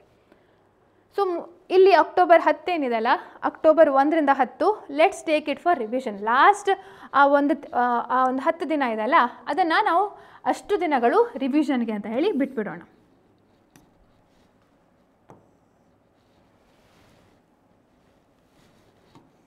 ನಾನು ಹೇಳಿದ್ದು ಸರಿಯಾಗಿ ಅರ್ಥ ಮಾಡ್ಕೊಳ್ಳಿ. ಇದನ್ನು ನೀವು ನಿಮಗೆ ಹೇಗೆ ಬೇಕೋ ಕಸ್ಟಮೈಸ್ ಮಾಡ್ಕೊಳ್ಬೋದು, ಇದೇ ಸತ್ಯ ಅಂತಲ್ಲ, ಜಸ್ಟ್ ಒಂದು ರೆಫರೆನ್ಸ್ ನಿಮಗೆ. ಓಕೆ, ಅಂದರೆ ಹೇಗೆ ಏನು ಅಂತ ಹೇಳಿ ಅಂದಾಜು ಆಗಿರೋದಿಲ್ಲ, ಬಟ್ ಒಂದು ಸಣ್ಣದಾದಂಥ ಒಂದು ಮಾಹಿತಿ ಸಿಕ್ಕಿದ್ರೆ ನಿಮಗೆ ನಿಮ್ಮದೇ ಆದಂಥ ನಿಮ್ಮ ಅನುಭವದ ಮೇಲೆ ನಿಮ್ಮದೇ ಆದಂಥ ಒಂದು ಪ್ಲ್ಯಾನ್ ನೀವು ಮಾಡ್ಕೊಳ್ಬೋದು. ಸೊ ಅಕ್ಟೋಬರಲ್ಲಿ ಫುಲ್ ರಿವಿಷನ್ ಇಟ್ಕೊಳ್ಳಿ. This is only for revision. ಹೊಸದಾಗಿ ಏನು ಅಲ್ಲ, ಹೊಸದಾಗಿ ವಿಷಯ ಸಿಕ್ಕಿದ್ರೆ ಓದಿ, ಬೇಡ ಅಂತ ಅಲ್ಲ, ಬಟ್ ಹೆಚ್ಚಾಗಿ ರಿವಿಷನ್ ಮಾಡಲಿಕ್ಕೆ ಆ ಟೈಮ್ ಅಕ್ಟೋಬರನ್ನು. ಸೊ ಉಳಿದಂಥ ಟೈಮ್ ಏನಿದೆಲ್ಲ ಆಗಸ್ಟ್ ಮತ್ತು ಸೆಪ್ಟೆಂಬರ್, ಅದಕ್ಕೆ ನೀವು ಸಂಪೂರ್ಣವಾಗಿ ನಿಮ್ಮ ಆ್ಯಕ್ಟ್ಗಳನ್ನು ಓದುವಂಥದ್ದು, ಅದ್ರ ಜೊತೆಗೆ MCQ ಸಾಲ್ವ್ ಮಾಡೋದು, ಎರಡೂ ಬೇಕು ಆಯಿತಾ. ಯಾಕೆಂದರೆ ಈಗ ಉದಾಹರಣೆಗೆ ಫೇಸ್ 1 ಫೇಸ್ 2 ಅಂತ ಹೇಳಿ ಫಸ್ಟ್ 15 ದಿನ ಫಸ್ಟ್ 20 ದಿನ ನಾನು ಕಂಪ್ಲೀಟ್ ಎಲ್ಲ ಕಾನ್ಸೆಪ್ಟ್ಗಳನ್ನ ಕವರ್ ಮಾಡ್ತೇನೆ, ಆಮೇಲೆ ಉಳಿದಂಥ 10 ದಿನದಲ್ಲಿ ನಾನು MCQನ ಕವರ್ ಮಾಡ್ತೇನೆ ಅಂತ ಅಂದರೆ ಐ ಫೀಲ್ ಈ 20 ದಿನ ನಿಮಗೆ ಕಮ್ಮಿ ಆಗುತ್ತೆ ಕಾನ್ಸೆಪ್ಟ್ಗಳನ್ನ ಕವರ್ ಮಾಡಲಿಕ್ಕೆ. It is slightly impossible. ಅಂದರೆ ನೀವು ಮುಂಚೆನೇ ಓದಿಲ್ಲದೆ ಇದ್ದರೆ ಅಥವಾ ಸರಿಯಾಗಿ ಓದಿಲ್ಲದೆ ಅಥವಾ ಕಾನ್ಫಿಡೆನ್ಸ್ ಇಲ್ಲದೆ ಇದ್ದರೆ. ಸೊ ಅದಕ್ಕೋಸ್ಕರ ವಾಟ್ ಐ ಸೇ, ಒಟ್ಟೊಟ್ಟಿಗೆ ಓದಿ, ಆವಾಗ ನಿಮಗೆ ಇನ್ನೂ ಸ್ವಲ್ಪ ಜಾಸ್ತಿ ಸಮಯ ಸಿಗುತ್ತೆ. ಮತ್ತು MCQ ಸುಲಭವಾಗಿ, ಅಂದರೆ ಈಗ ಒಂದು ದಿನದಲ್ಲಿ ನೀವು ಕಾನ್ಸೆಪ್ಟ್ಗಳನ್ನು ಓದ್ತೀರಿ ಅಂತ ಆದರೆ, ಈಗ example let me take for one subject ಆಯಿತಾ, ಒಂದು ಸಬ್ಜೆಕ್ಟಿಗೆ ಎಕ್ಸಾಂಪಲ್ ತೊಗೊಳ್ತಿದ್ದಾನೆ. ಸೊ ಒಂದು ದಿನದಲ್ಲಿ ನೀವು ಒಂದು 6 ರಿಂದ 8 ಗಂಟೆ ಓದ್ತಿದ್ದೀರಿ, ಇಷ್ಟಂತೂ ಓದಬೇಕು. ಈಗಂತೂ ದೇರ್ ಇಸ್ ನೋ ಅದರ್ ಬೇರೆ ಆಪ್ಷನ್ ಇಲ್ಲ, 6 ರಿಂದ 8 ಗಂಟೆ ಓದಲೇಬೇಕಾಗತ್ತೆ ರಿವೈಸ್ ಮಾಡಲಿಕ್ಕೆಲ್ಲ. ಯಾಕೆಂದರೆ ನಾನೇ ಅಷ್ಟು ಗಂಟೆ ಓದ್ತೇನೆ. ಟು ಬಿ ವೆರಿ ಫ್ರ್ಯಾಂಕ್, ನಾನು ನಿಮಗೆ ಟೀಚ್ ಮಾಡಿ ನಾನೇ ನಿಮಗೆ ನೆಕ್ಸ್ಟ್ ಒಂದು ಕ್ಲಾಸ್ ಮಾಡಬೇಕಾ, ಆವಾಗ I study for this much hours. So ಹಾಗಿದ್ದಾಗ ನೀವು ಎಷ್ಟು ಓದಬೇಕು ಅಂದಾಜು ಮಾಡಿ. ಯಾಕೆಂದರೆ ನಾನು ಎಕ್ಸಾಮ್ ಬರೀತಾ ಇಲ್ಲ, ಎಕ್ಸಾಮ್ ಬರೆಯೋದೇ ನಾನು ಟೀಚ್ ಮಾಡುವಾಗ ಐ ರೆಫರ್ ಬುಕ್ಸ್, ನಾನು ಬುಕ್ಸನ್ನು ಇಟ್ಕೊಂಡು ಪಾಠ ಮಾಡ್ತೀನಿ. ಆದರೂ I need this much number of hours with so many years of experience. So ಹಾಗಿದ್ರೆ ನೀವು ಸ್ವಲ್ಪ ನೀವು ಯು ಹ್ಯಾವ್ ಟು ಇನ್ನೂ ಸ್ವಲ್ಪ ಸ್ಪೀಡ್ ಆಗಬೇಕಲ್ವಾ. ಸೊ ಇಷ್ಟು this is the optimum time which I suggest, 6 to 8 hours ಅಂತ ಹೇಳಿ ನಾನು ಹೇಳಬಲ್ಲೆ. ಸೊ ಒಂದು ಸಬ್ಜೆಕ್ಟನ್ನು ತೊಗೊಂಡ್ರಿ ಅಂತ ತಿಳ್ಕೊಳ್ಳಿ, 6 ರಿಂದ ಅದನ್ನು ಓದ್ತೀರಿ. ಇವತ್ತಿಡೀ CPC ಓದ್ತೇನೆ ಅಂತ ತಿಳ್ಕೊಳ್ಳಿ, 6 ರಿಂದ 8 ಗಂಟೆ. 6 ಗಂಟೆಯಿಂದ 8 ಗಂಟೆ ಅಲ್ಲ, ಸಂಜೆ 6 ಗಂಟೆಯಿಂದ 8 ಗಂಟೆ ಅಲ್ಲ, 6 ತಾಸುಗಳು ಆಯಿತಾ ನಾನು ಹೇಳ್ತಾ ಇರುವಂಥದ್ದು. ಅಷ್ಟು hours you have to study ಅಂತ ಹೇಳಿ. ಓಕೆ, ಸೊ ಅದರಲ್ಲಿ ಈಗ ನೋಡಿ, ಒಂದು ಹೆಚ್ಚು ಅಂದರೆ ಒಂದು 15 ಕ್ವಶನ್ಸ್ಗಳನ್ನು ತೊಗೊಳ್ಳಿ, MCQಗಳನ್ನು ತೊಗೊಳ್ಬೋದು ನೀವು. ಸೊ ಪ್ರತಿಯೊಂದು ಕ್ವಶನ್ಗೂ ನೀವು ಆನ್ಸರ್ ನೋಡ್ತಾ ಹೋದಾಗೆ, ಸೊ ಆ್ಯಕ್ಚುಲಿ ನೀವು ಅಂದರೆ ಪ್ರತಿ ಕ್ವಶನ್ MCQ ಓದಲಿಕ್ಕೆ ಎಷ್ಟೊತ್ತು ಬೇಕು ಎಷ್ಟೊತ್ತು ಬೇಕು? ಒಂದು ನಿಮಿಷನೂ ಬೇಡ, ಒಂದು 30 to 40 seconds ಸಾಕು ಅಲ್ವಾ. ಸೊ MCQ ಸಾಲ್ವ್ ಮಾಡುವಂಥದ್ದು ಅಥವಾ ಕ್ವಶನ್ಗಳನ್ನು ನೋಡುವಂಥದ್ದು it doesn't take much time. Solving requires time. ಆ ಸಾಲ್ವಿಂಗ್ ಏನು, ಅದೇ ನೀವು ಕೋರ್ ಸಬ್ಜೆಕ್ಟ್ಗಳನ್ನು ಓದುವಂಥದ್ದು ಅಲ್ವಾ. ಸೊ ಇಟ್ ಡಸಂಟ್ ಮ್ಯಾಟರ್, ನೀವು ಇದು ಕಂಪ್ಲೀಟ್ ಈ ಸೆಪ್ಟೆಂಬರ್ ತನಕನೂ ಸಹ full you can dedicate the entire time. But please keep it in mind, you are solving MCQ also. ಬರೀ ನೀವು ಬೇರೆ ಆ್ಯಕ್ಟನ್ನು ಓದ್ತಾ ಕೂತ್ಕೊಂಡ್ರೆ ನಿಮಗೆ ಅದು ಅಪ್ಲಿಕೇಶನ್ ಮಾಡಲಿಕ್ಕೆ ಗೊತ್ತಾಗೋದಿಲ್ಲ. ಇಲ್ಲ ನಾನು ಲಾಸ್ಟಿಗೆ ಸಾಲ್ವ್ ಮಾಡ್ತೇನೆ ಅಂದರೂ ನೋ, ಒಂದೇ ಸಲ ಅದು ಹೆವಿ ಆಗುತ್ತೆ. ರಿವಿಷನ್ ಮಾಡಬೇಕು. ರಿವಿಷನ್ ಹೇಗೆ? ಮಾಕ್ ಟೆಸ್ಟ್ಗಳನ್ನು ಸಾಲ್ವ್ ಮಾಡಬೇಕು, ಕಂಟಿನ್ಯೂಸ್ ಮಾಕ್ ಟೆಸ್ಟ್ಗಳನ್ನು ಸಾಲ್ವ್ ಮಾಡಬೇಕು, ಲೈಕ್ 50 ಮಾಕ್ ಕ್ವಶನ್ಸ್ಗಳು, 100 ಕ್ವಶನ್ಗಳು. ಸೊ ಅದಕ್ಕಿಂತ ಹೆಚ್ಚಾಗಿ ಕ್ವಶನ್ ಪೇಪರ್, ನಿಮ್ಗೆ ಬೇಕಾದಷ್ಟು ಕ್ವಶನ್ ಪೇಪರ್ ಸಿಗುತ್ತೆ, ಅದನ್ನು ಸಾಲ್ವ್ ಮಾಡೋಕ್ಕೆ ಟ್ರೈ ಮಾಡಿ. ಅದಷ್ಟೇ ಅಲ್ಲ, ರಿವಿಷನ್ ಅಂದರೆ ಈಗ ನೀವೇನೋ ನೋಟ್ಸ್ ಮಾಡ್ಕೊಂಡಿರ್ತೀರ, ಅದನ್ನೆಲ್ಲ ಒಂದು ಸಲ ಪುನರ್ಮನನ ಮಾಡ್ಕೊಳ್ಳುವಂಥದ್ದು. ಹೇಗೆ ಮಾಡೋದು ಹೇಳ್ತೇನೆ, let me tells. This would be, ಈ ವಿಡಿಯೋ ತುಂಬ ಲೆಂದಿಯಾಗಿರುತ್ತೆ. ಸೊ ಫಸ್ಟೇ ಹೇಳ್ತಿದ್ದೇನೆ, ಸೊ ಡೀಟೇಲ್ ಆಗಿ ಹೇಳ್ತಾ ಇದ್ದೇನೆ ನಿಮಗೆ. ಸೊ ಅದಕ್ಕೋಸ್ಕರ it is going to take some time. But ಅರ್ಥ ಮಾಡ್ಕೊಳ್ಳಿ, ನೀವು ಯಾರು ನನ್ನನ್ನು ಫಾಲೋ ಮಾಡ್ತಿದ್ದೀರಾ, ಟ್ರೈ ಟು ಅಂಡರ್ಸ್ಟ್ಯಾಂಡ್ ದ ಅದ್ರದ್ದು ಇಂಟೆನ್ಷನ್ ಅರ್ಥ ಮಾಡ್ಕೊಳ್ಳಿ, ನಾನು ಏನು ಹೇಳಿಕ್ಕೆ ಪ್ರಯತ್ನ ಪಡ್ತಿದ್ದೇನೆ ಅಂತ ಹೇಳಿ. Though I may not be able to convey exactly, ನಾನು ಕನ್ವೆ ಮಾಡ್ಲಿಕ್ಕೆ ಸಾಧ್ಯ ಇಲ್ಲ. ಯಾಕೆಂದರೆ ಅದು ಓದುವಂಥದ್ದು, ಸ್ಟಡಿ ಹ್ಯಾಬಿಟ್ಸು, ಅದು ಪ್ರತಿಯೊಬ್ಬರ ಇಂಡಿವಿಜುವಲ್ ಪರ್ಸೆಪ್ಷನ್. ಆದರೂ ನಾನು ಹೇಳುವಂಥ ಅದರ ಇಂಟೆನ್ಷನ್ ಏನು ಅಂತೇಳಿ ಅರ್ಥ ಮಾಡ್ಕೊಳ್ಳಿ. ಅಂದರೆ ಅಲ್ಟಿಮೇಟಾಗಿ ನಿಮ್ಮ ಕಾನ್ಸೆಪ್ಟ್ ಮನಸ್ಸಲ್ಲಿ ಕೂತ್ಕೊಳ್ಬೇಕಂತಂದರೆ ಸ್ವಲ್ಪ ಮಟ್ಟಿನ MCQಸ್ಗಳನ್ನು ಈಗ ನೀವು ಸಾಲ್ವ್ ಮಾಡ್ತಾ ಇರಬೇಕಾಗತ್ತೆ, ಒಟ್ಟೊಟ್ಟಿಗೆ ಸಾಲ್ವ್ ಮಾಡ್ತಾ ಇರಬೇಕು. ಹಾಗಂತ ಒಂದೇ ಸಲ ನಾವು MCQ ಅಷ್ಟು ಸಾಲ್ವ್ ಮಾಡ್ತೇನೆ, 100 ಕ್ವಶನ್ಗಳನ್ನ ಒಂದೇ ದಿನ ಸಾಲ್ವ್ ಮಾಡ್ತೇನೆ ಅಂದರೆ ಇಟ್ ಇಸ್ ನಾಟ್ ಪಾಸಿಬಲ್. ಅದು ಜಸ್ಟ್ ನೀವು ಬ್ಯಾಹರ್ಟ್ ರಟ್ ಹೊಡೆಯೋದಾಗತ್ತೆ ಅಷ್ಟೇ, ಬಿಟ್ಟರೆ ಅದು ನೀವು ಅದನ್ನು ಮನಸ್ಸಿಗೆ ತೊಗೊಳ್ಳಿಕ್ಕೆ ಸಾಧ್ಯ ಆಗೋದಿಲ್ಲ ಈ ಹಂತದಲ್ಲಿ. ಸೊ ಇಷ್ಟು ಕ್ಲಿಯರ್ ಆಯಿತಾ, ಇಷ್ಟು ಟೈಮು. ಹಾಗಾದರೆ ಯಾವ ಸಬ್ಜೆಕ್ಟ್ ಓದಬೇಕು ಹೇಳುವಂಥದ್ದೆಲ್ಲ ನಾವು ಕಾಣ್ತೇವೆ. ಸೊ ದಿನಕ್ಕೆ 2 ಸಬ್ಜೆಕ್ಟ್ಗಳನ್ನ ಶಿಫ್ಟ್ ಮಾಡ್ಕೊಳ್ಳಿ. ಒಂದು ಮೇಜರ್ ಸಬ್ಜೆಕ್ಟ್ ಇರ್ಬೋದು, ಇನ್ನೊಂದು ಮೈನರ್ ಸಬ್ಜೆಕ್ಟ್ ಅಂತ ಹೇಳಿ ತೊಗೊಳ್ಬೋದು. ಒಂದು 5 ಗಂಟೆ ಮೇಜರ್ ಆ್ಯಕ್ಟ್ಸ್ಗಳು, ನಮ್ಗೆ ಮೇಜರ್ ಆ್ಯಕ್ಟ್ಗಳನ್ನ ನಾವು ಓದುವಾಗ ಟೈಮ್ ಹೋಗಿದ್ದು ಗೊತ್ತಾಗೋದಿಲ್ಲ. 5 ಅವರ್ಸ್ ಅಂದ್ರೂ ಗೊತ್ತಾಗೋದಿಲ್ಲ. ಅದಕ್ಕೆ ನೋಟ್ಸ್ ಮಾಡ್ಕೊಳ್ತಾ ಅಥವಾ ಮಾರ್ಕ್ ಮಾಡ್ಕೊಳ್ತಾ it would be that easy, ಅಷ್ಟು ಸುಲಭ ಆಗೋದಿಲ್ಲ. ಸೊ ಈ ಟೈಮಲ್ಲಿ ನಾನು ಹೇಗೆ ಓದಬೇಕು ಅಂತ ಕೇಳಿದರೆ ಇಟ್ ಕುಡ್ ಬಿ ಎನಿಥಿಂಗ್. ನಾನು ಹೇಳ್ದಲ್ಲ, ಫಸ್ಟ್ ಮೇಜರ್ ಆ್ಯಕ್ಟ್ಸ್. ನನ್ನ ಪ್ರಿಫರೆನ್ಸ್ ಏನಂತಂದರೆ ಫಸ್ಟ್ ಮೇಜರ್ ಆ್ಯಕ್ಟ್ಸ್ಗಳಿಗೆ ನೀವು ಪ್ರಾಮುಖ್ಯತೆ ಕೊಡಿ. ಯಾವುದು major acts? What I consider is CPC. CPC a very important subject. ಅದ್ರ ಜೊತೆಗೆ ಸಮಾನವಾಗಿರುವಂಥದ್ದು CRPC ಹಾಗೂ BNSS. ಇದೆರಡು ಈಕ್ವಲ್ ಪ್ರಮಾಣದಲ್ಲಿ ಓದಬೇಕು. ಸೊ ಒಂದೇ ದಿನ ನೀವು 2 ಆ್ಯಕ್ಟ್ಗಳನ್ನು ಓದ್ತೀರಾ ಅಂದರೂ ಓಕೆ, 2 ಮೇಜರ್ ಆ್ಯಕ್ಟ್ಗಳನ್ನ ತೊಗೊಂಡು ಓದ್ತೀರಾ ಅಂದರೂ ಈವನ್ ದ್ಯಾಟ್ ಈಸ್ ಫೈನ್. ಆಯಿತಾ? ಸೊ ಎಷ್ಟು ದಿನ ಓದಬೇಕು?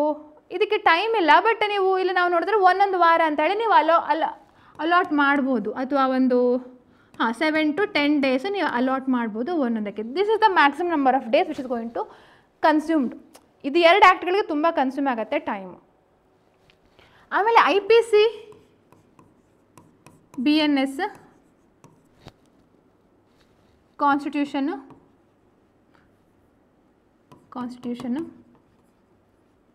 ಮತ್ತು ಇಂಡಿಯನ್ ಎವಿಡೆನ್ಸ್ ಆ್ಯಕ್ಟ್, ಇದು ಕೂಡ ಮೇಜರ್ ಆ್ಯಕ್ಟ್ಗಳಂತ ಹೇಳ್ಬೋದು. ಬಟ್ ಇದಕ್ಕೆ ಇದರಷ್ಟು ಟೈಮ್ ಬೇಕಾಗಿಲ್ಲ.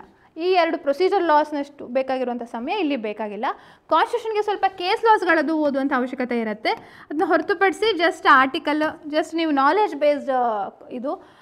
ಸೊ ಇಷ್ಟು ಟೈಮ್ ಬೇಡ. But you can say that ಸುಮಾರು ಒಂದು 5 to 6 days ಇಟ್ಕೊಳ್ಬೋದು. ಮಧ್ಯದಲ್ಲಿ ಎಲ್ಲಾದರೂ ಟೈಮ್ ಸಿಕ್ಕಿದರೆ ಈ ಥರದನ್ನು ಓದುವಾಗ ಪ್ಲೀಸ್ ನಿಮ್ಮ ಮೈನರ್ ಆ್ಯಕ್ಟ್ಸ್ಗಳನ್ನು ಅಟ್ಲೀಸ್ಟ್ 1-6 ದಿನಕ್ಕೆ ಓದಿ ಸಾಕು. So this all require about ಅದೇ 5 to 6 hours ಅಂತಲೇ ಹೇಳ್ಬೋದು. ಇದು ಕೂಡ 4 to 5 hours ಬೇಕಾಗತ್ತೆ. ಮೈನರ್ ಆ್ಯಕ್ಟ್ಸ್ಗಳಿಗೆ ದಿನಕ್ಕೆ 1-2 ಗಂಟೆ ಓದಿದರೆ ಸಾಕು. ಯಾಕೆಂದರೆ ವೇಟೇಜ್ ಕೂಡ ಹಾಗೆ. ಸೊ ಯಾವುದು ಬರುತ್ತೆ? TP ಆ್ಯಕ್ಟ್ ಬರುತ್ತೆ, ಹಾಗೆ ಇಂಡಿಯನ್ ಕಾಂಟ್ರಾಕ್ಟ್ ಆ್ಯಕ್ಟ್ ಬರುತ್ತೆ, ಆಮೇಲೆ ಸ್ಪೆಸಿಫಿಕ್ ರಿಲೀಫ್ ಆ್ಯಕ್ಟ್ ಬರುತ್ತೆ, ಕರ್ನಾಟಕ ರೆಂಟ್ ಆ್ಯಕ್ಟ್ ಬರುತ್ತೆ, ಹಾಗೂ ನೆಗೋಷಿಯಬಲ್ ಇನ್ಸ್ಟ್ರೂಮೆಂಟ್ ಆ್ಯಕ್ಟ್ ಬರುತ್ತೆ. ಇದಕ್ಕೆಲ್ಲ ಒಟ್ಟೊಟ್ಟಿಗೆ ನಿಮ್ಗೆ ಎಲ್ಲಿ ಟೈಮ್ ಸಿಗತ್ತಲ್ಲ, ಒಂದು 5 ಆ್ಯಕ್ಟ್ಗಳಿವೆಲ್ಲ, ಇಲ್ಲಿ 3 ಆ್ಯಕ್ಟ್ಗಳು ಓದಿದರೂ ಆಗುತ್ತೆ ದಿನಕ್ಕೆ. ಬಟ್ ಅದು ತುಂಬ ಟೈಮ್ ಕನ್ಸ್ಯೂಮಿಂಗ್ ಆಗುತ್ತೆ. ಅಂದರೆ ನಿಮಗೆ ಅದು ಓವರ್ವೆಲ್ಮಿಂಗ್ ಆಗುತ್ತೆ ಯಾವುದು ಏನು ಅಂತ ಹೇಳುವಂಥದ್ದು. ಸೊ ದಿನಕ್ಕೆ 2 ಸಬ್ಜೆಕ್ಟ್ಗಳನ್ನು ಸೀಮಿತ ಮಾಡ್ಕೊಳ್ಳಿ. ಅದು ಮೇಜರ್ ಪ್ಲಸ್ ಮೇಜರ್ ಆ್ಯಕ್ಟ್ಗಳಾದರೂ ಆಗ್ಬೋದು, ಅಥವಾ ಮೇಜರ್ ಪ್ಲಸ್ ಮೈನರ್ ಆ್ಯಕ್ಟ್ ಆದರೂ ಕೂಡ ಆಗ್ಬೋದು. ಆ ಟೈಮ್ ಆಯಿತಾ, ಇದಾದರೆ ಈಕ್ವಲ್ 5 hours, ಅಥವಾ ಇದಾದರೆ ಲೈಕ್ 7 + 1 hour, ಆ ರೀತಿ ಮಾಡ್ಕೊಳ್ಳಿ. ಇದು ಹೇಗೆ ಸಬ್ಜೆಕ್ಟ್ಗಳನ್ನು ಕವರ್ ಮಾಡಬೇಕು ಅಂತ ಹೇಳುವಂಥದ್ದು ವಿಚಾರದ ಬಗ್ಗೆ ನಾನು ಹೇಳಿದೆ. ಸೊ ಹಾಗೆ ಈಗ ಆ್ಯಕ್ಚುಲಿ 1 ವಾರ ಯೂಶ್ವಲಿ ನಾವು ತೊಗೊಳ್ಬೋದು, ಒಂದು 5-6 ವಾರ ಸಿಗತ್ತೆ. ಸೊ ಮೇಜರ್ ಆ್ಯಕ್ಟ್ಗಳು 5 ಮೇಜರ್ ಆ್ಯಕ್ಟ್ಸ್ಗಳಿವೆ. ಸೊ ಒಂದು 2-3 ದಿನ ಆಚೆ ಈಚೆ ಆಗುತ್ತೆ.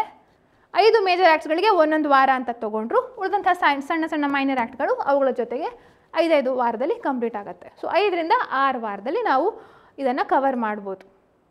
ಸೊ ಎಕ್ಸ್ಟ್ರಾ ಇನ್ನೂ 3-4 ದಿನ ನಾನು ಬಿಟ್ಟಿದ್ದೇನೆ, ಆದರೂ ಮಧ್ಯದಲ್ಲಿ ಬಫರಿಂಗ್ ಅಂತ ಇರತ್ತಲ್ಲ, ಹಬ್ಬ ಹರಿದಿನ ಅಂತ ಹೇಳಿ, ಅದಕ್ಕೋಸ್ಕರ. ಹೇಗೆ ಓದೋದು, ಯಾವ ರೀತಿ ಓದೋದು? ಸೊ ನೋಡಿ, ಲೆಟ್ ಮಿ ಟೇಕ್ ಅದ್ರ ಬಗ್ಗೆ ಹೇಳ್ತೇನೆ. ಈ ಅಕ್ಟೋಬರಲ್ಲಿ ರಿವಿಷನಲ್ಲಿ ಏನು ಮಾಡಬೇಕು? ಇದು ಮಾಡೋಕ್ಕಿಂತ ಮೊದಲು ನೀವು ಇಲ್ಲಿ ಏನು ಓದ್ತಿರ್ತೀರಲ್ಲ, ಜಸ್ಟ್ ನೋಟ್ ಡೌನ್, ಒಂದು ನೋಟ್ಬುಕ್ ತೊಗೊಳ್ಳಿ. ಒಂದು 100 pages 200 pages, ಅಥವಾ ಸಬ್ಜೆಕ್ಟ್ ಡಿವೈಡ್ ಮಾಡಿರ್ತಾರೆ ನೋಡಿ. ಯಾಕೆಂದರೆ ತುಂಬ ಬುಕ್ಸ್ಗಳನ್ನು ಆಚೆ ಈಚೆ ಇದು ಮಾಡ್ಕೊಳ್ಳೋದು ಕಷ್ಟ ಆಗುತ್ತೆ. ಯಾಕೆಂದರೆ ಎಕ್ಸಾಮಿಗೆ ತೊಗೊಂಡು ಹೋಗ್ಬೇಕಲ್ವ. ಪ್ರಿಲಿಮ್ಸ್ ಎಕ್ಸಾಮ್ ಒಂದು 5 ನಿಮಿಷ ಇರುವಾಗಲೂ ನೀವು ಪುಸ್ತಕವನ್ನು ತಿರುವು ಹಾಕ್ತಾ ಇರ್ತೀರಿ.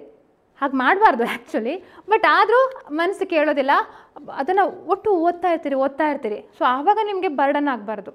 ಅಂಥ ಬುಕ್ಕನ್ನು, ಚಿಕ್ಕದಾದಂಥ ಒಂದು ಬುಕ್ಕನ್ನು ತೊಗೊಂಡು ನೋಟ್ಸ್ ಮಾಡ್ಕೊಳ್ಳಿ ಪ್ರತಿದಿನ. ನೋಟ್ಸ್ ಅಂದರೆ ತುಂಬ ಡೀಟೇಲ್ ಆಗಲ್ಲ.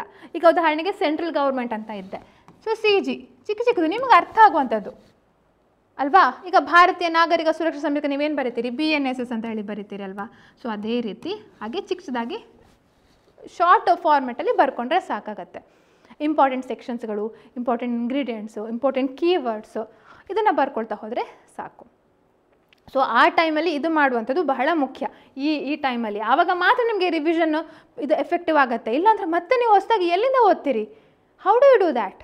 ಅದು ನೆನಪಲ್ಲಿದ್ದರೆ ಆಗುತ್ತೆ, but still it will be difficult. So notes preparation is a very very important ಇದು. ಸೊ ಇದನ್ನು ನಾನು ಈಗ ಏನು ಹೇಳಿದೆ ಅದನ್ನು ಸಮರೈಸ್ ಮಾಡಬೇಕಂದ್ರೆ, ಇಲ್ಲಿ ತನಕ ಏನು ಹೇಳಿದೆ ಅಂತ ಹೇಳುವಂಥದ್ದನ್ನು ಮತ್ತೆ, ಅಂದರೆ ನಿಮಗೆ ಕನ್ಫ್ಯೂಷನ್ ಆಗಿದೆ, ಸಮರೈಸ್ ಮಾಡಬೇಕಂತಂದರೆ let me summarise that to you.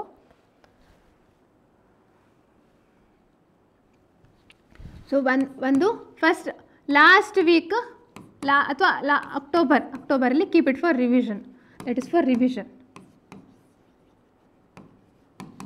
ಹಾಗೆ ಉಳಿದಂಥ ಪೆಂಡಿಂಗ್ ದಿನಗಳು you have to study both ಕಾನ್ಸೆಪ್ಟ್ಸ್ಗಳು ಪ್ಲಸ್ MCQಗಳನ್ನು ಓದಬೇಕು ಅಂತ ಹೇಳುವಂಥದ್ದು ಅಲ್ವಾ.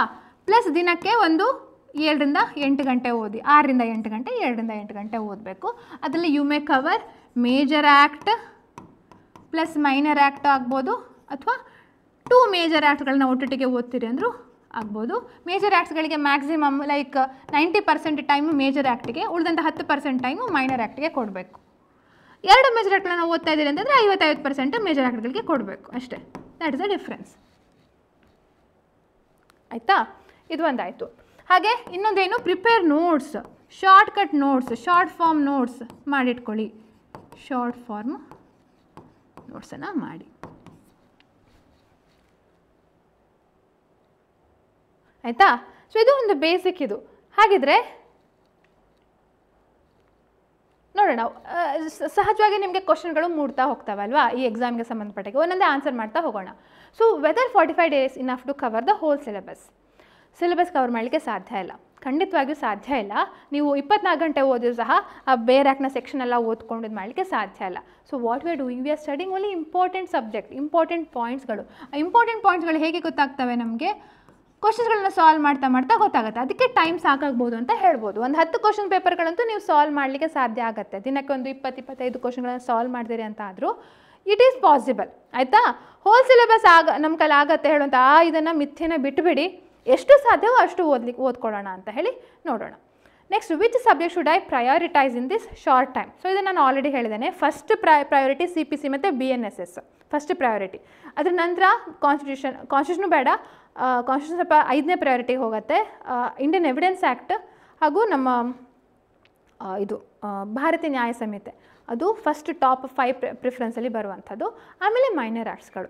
ಓಕೆ. ಸೊ ಈ ಇದ್ರ ಪ್ರಯಾರಿಟಿಲಿ ಓದಬೇಕು, ಯಾಕೆಂದರೆ CPC ಮತ್ತು BNSಗೆಲ್ಲ 10-11 ಮಾರ್ಕ್ಸ್ ಇರುತ್ತೆ. ಸೊ ಆರಾಮ್ಸೆ you can score that. Then next question, should I focus only on major subjects or also cover minor acts. ನಾನು ಇದನ್ನು ಆಲ್ರೆಡಿ ಹೇಳಿದ್ದಾನಲ್ಲ.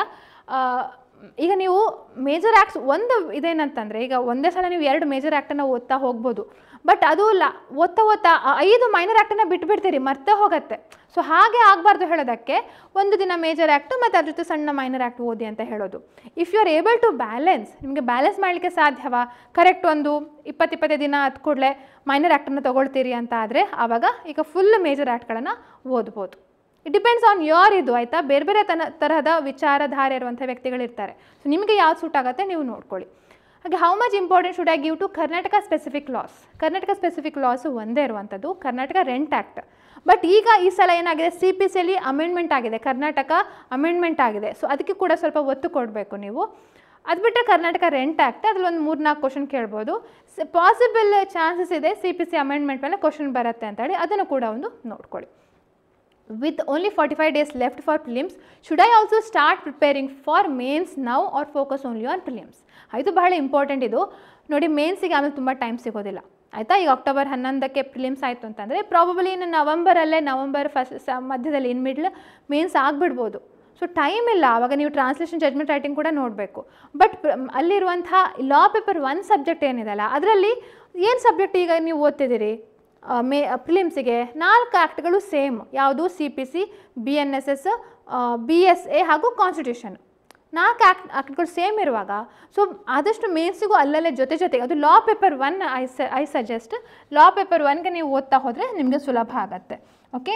ಹೇಗಪ್ಪ ಅದು ಬೇರೆ ಇದೇ ಬೇರೆ ಅಂದರೆ ಇಲ್ಲ, ಖಂಡಿತವಾಗ್ಲೂ ಬೇರೆ ಅಲ್ಲ, ಎರಡೂ ಒಂದೇ, ಅದೇ ಸಬ್ಜೆಕ್ಟು, ಅದೇ ಸೆಕ್ಷನ್ನು. ಏನು ಚೇಂಜ್ ಆಗುತ್ತೆ, ಆನ್ಸರ್ ಮಾಡೋ ಅಪ್ರೋಚ್ ಬೇರೆ ಅಷ್ಟೇ, ಬಿಟ್ಟರೆ ಕಾನ್ಸೆಪ್ಟ್ ಸೇಮೇ ಇರುತ್ತೆ. ನೀವು ಓದುವಾಗ ಅದನ್ನೇ ಸ್ವಲ್ಪ ಕಾನ್ಸಂಟ್ರೇಷನ್ದ ಓದಿದರೆ ಇಟ್ ವಿಲ್ ಬಿ, ಅದೇ ರೀತಿ ನೋಟ್ಸ್ ಮಾಡಿಕೊಂಡ್ರೆ ನಿಮಗೆ ಲಾ ಪೇಪರ್ 1ಗೆ ಓದುವಂಥ ಸಮಯ ಉಳಿಯುತ್ತೆ. ಆವಾಗ ಜಸ್ಟ್ ನೀವು ರಿವೈಸ್ ಮಾಡಿ ಇನ್ನೂ ಪರ್ಫೆಕ್ಷನ್ಸ್ಗೆ ಹೋಗ್ಬೋದು ಆ ಟೈಮಲ್ಲಿ, ಮೇನ್ಸ್ ಎಕ್ಸಾಮ್ಗೆ ಇರುವಂಥ ಟೈಮಲ್ಲಿ.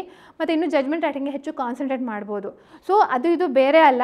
ಸೊ ಇಷ್ಟೇ, ಅದು ಮೇನ್ಸಿಗೆ ಓದ್ತಾ ಇದ್ದೀರಿ ಅಂತ ಅಲ್ಲ, ನೀವು ಈ 4 ಆ್ಯಕ್ಟ್ಗಳ ಓದ್ತಿರಲ್ಲ ಅದನ್ನೇ ಸ್ವಲ್ಪ ಚಂದ ಮಾಡಿ ಓದಿ, ಒಂದು ಒಳ್ಳೆ ರೀತಿಯಲ್ಲಿ ಓದಿ, ಕಾನ್ಸೆಪ್ಟ್ಸ್ಗಳನ್ನು ಅರ್ಥ ಮಾಡ್ಕೊಂಡು ಓದಿ, ಅಷ್ಟೇ ಸಾಕು.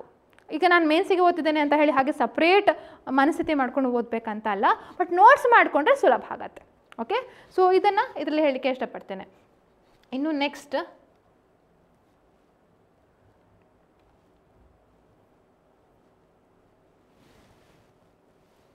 ಬೇರ್ ಆ್ಯಕ್ಟ್ಸ್. ನಾವೀಗ ಬೇರ್ ಆ್ಯಕ್ಟ್ಸ್ ಓದೋದ ಹೇಗೆ ಓದೋದು, ಸ್ಟಡಿ ಮೆಟೀರಿಯಲ್ ಯಾವುದು ಓದಬೇಕು ಅಂತ ಹೇಳುವಂಥದ್ದು.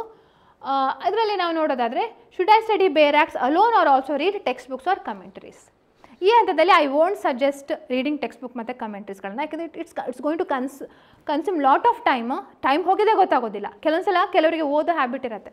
ಸೊ ಓದ್ತಾ ಯು ವುಡಂಟ್ ನೋ ಅಂದರೆ ಹೇಗೆ ಟೈಮ್ ಹೋಗುತ್ತೆ, ಮತ್ತು ಅದು ಹುಡುಕ್ಲಿಕ್ಕೆ ಆ ಟೈಮ್, ಆ ಪೇಜಸ್ಗಳನ್ನು ಹುಡುಕ್ಲಿಕ್ಕೆ, ಕಾನ್ಸೆಪ್ಟ್ನ ಹುಡುಕ್ಲಿಕ್ಕೆ it is going to take a lot of time, ತುಂಬ ಟೈಮ್ ಆಗುತ್ತೆ.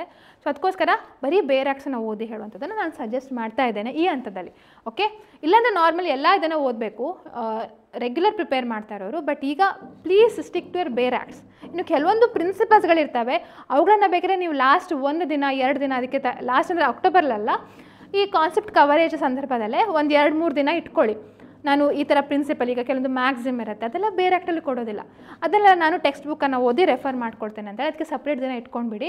ಬಟ್ ಈ ಹಂತದಲ್ಲಿ ಟೆಕ್ಸ್ಟ್ ಬುಕ್ಗಳು ಅದೆಲ್ಲ ಯಾವುದಕ್ಕೆ ಮಾಡ್ಲಿಕ್ಕೆ ಹೋಗ್ಬಿಟ್ಟು ಬೇರೆ ಆ್ಯಕ್ಟನ್ನು ಜಸ್ಟ್ ನೀವು ಅದನ್ನು ಅಭ್ಯಾಸ ಮಾಡ್ಕೊಳ್ತಾ ಹೋಗಿ.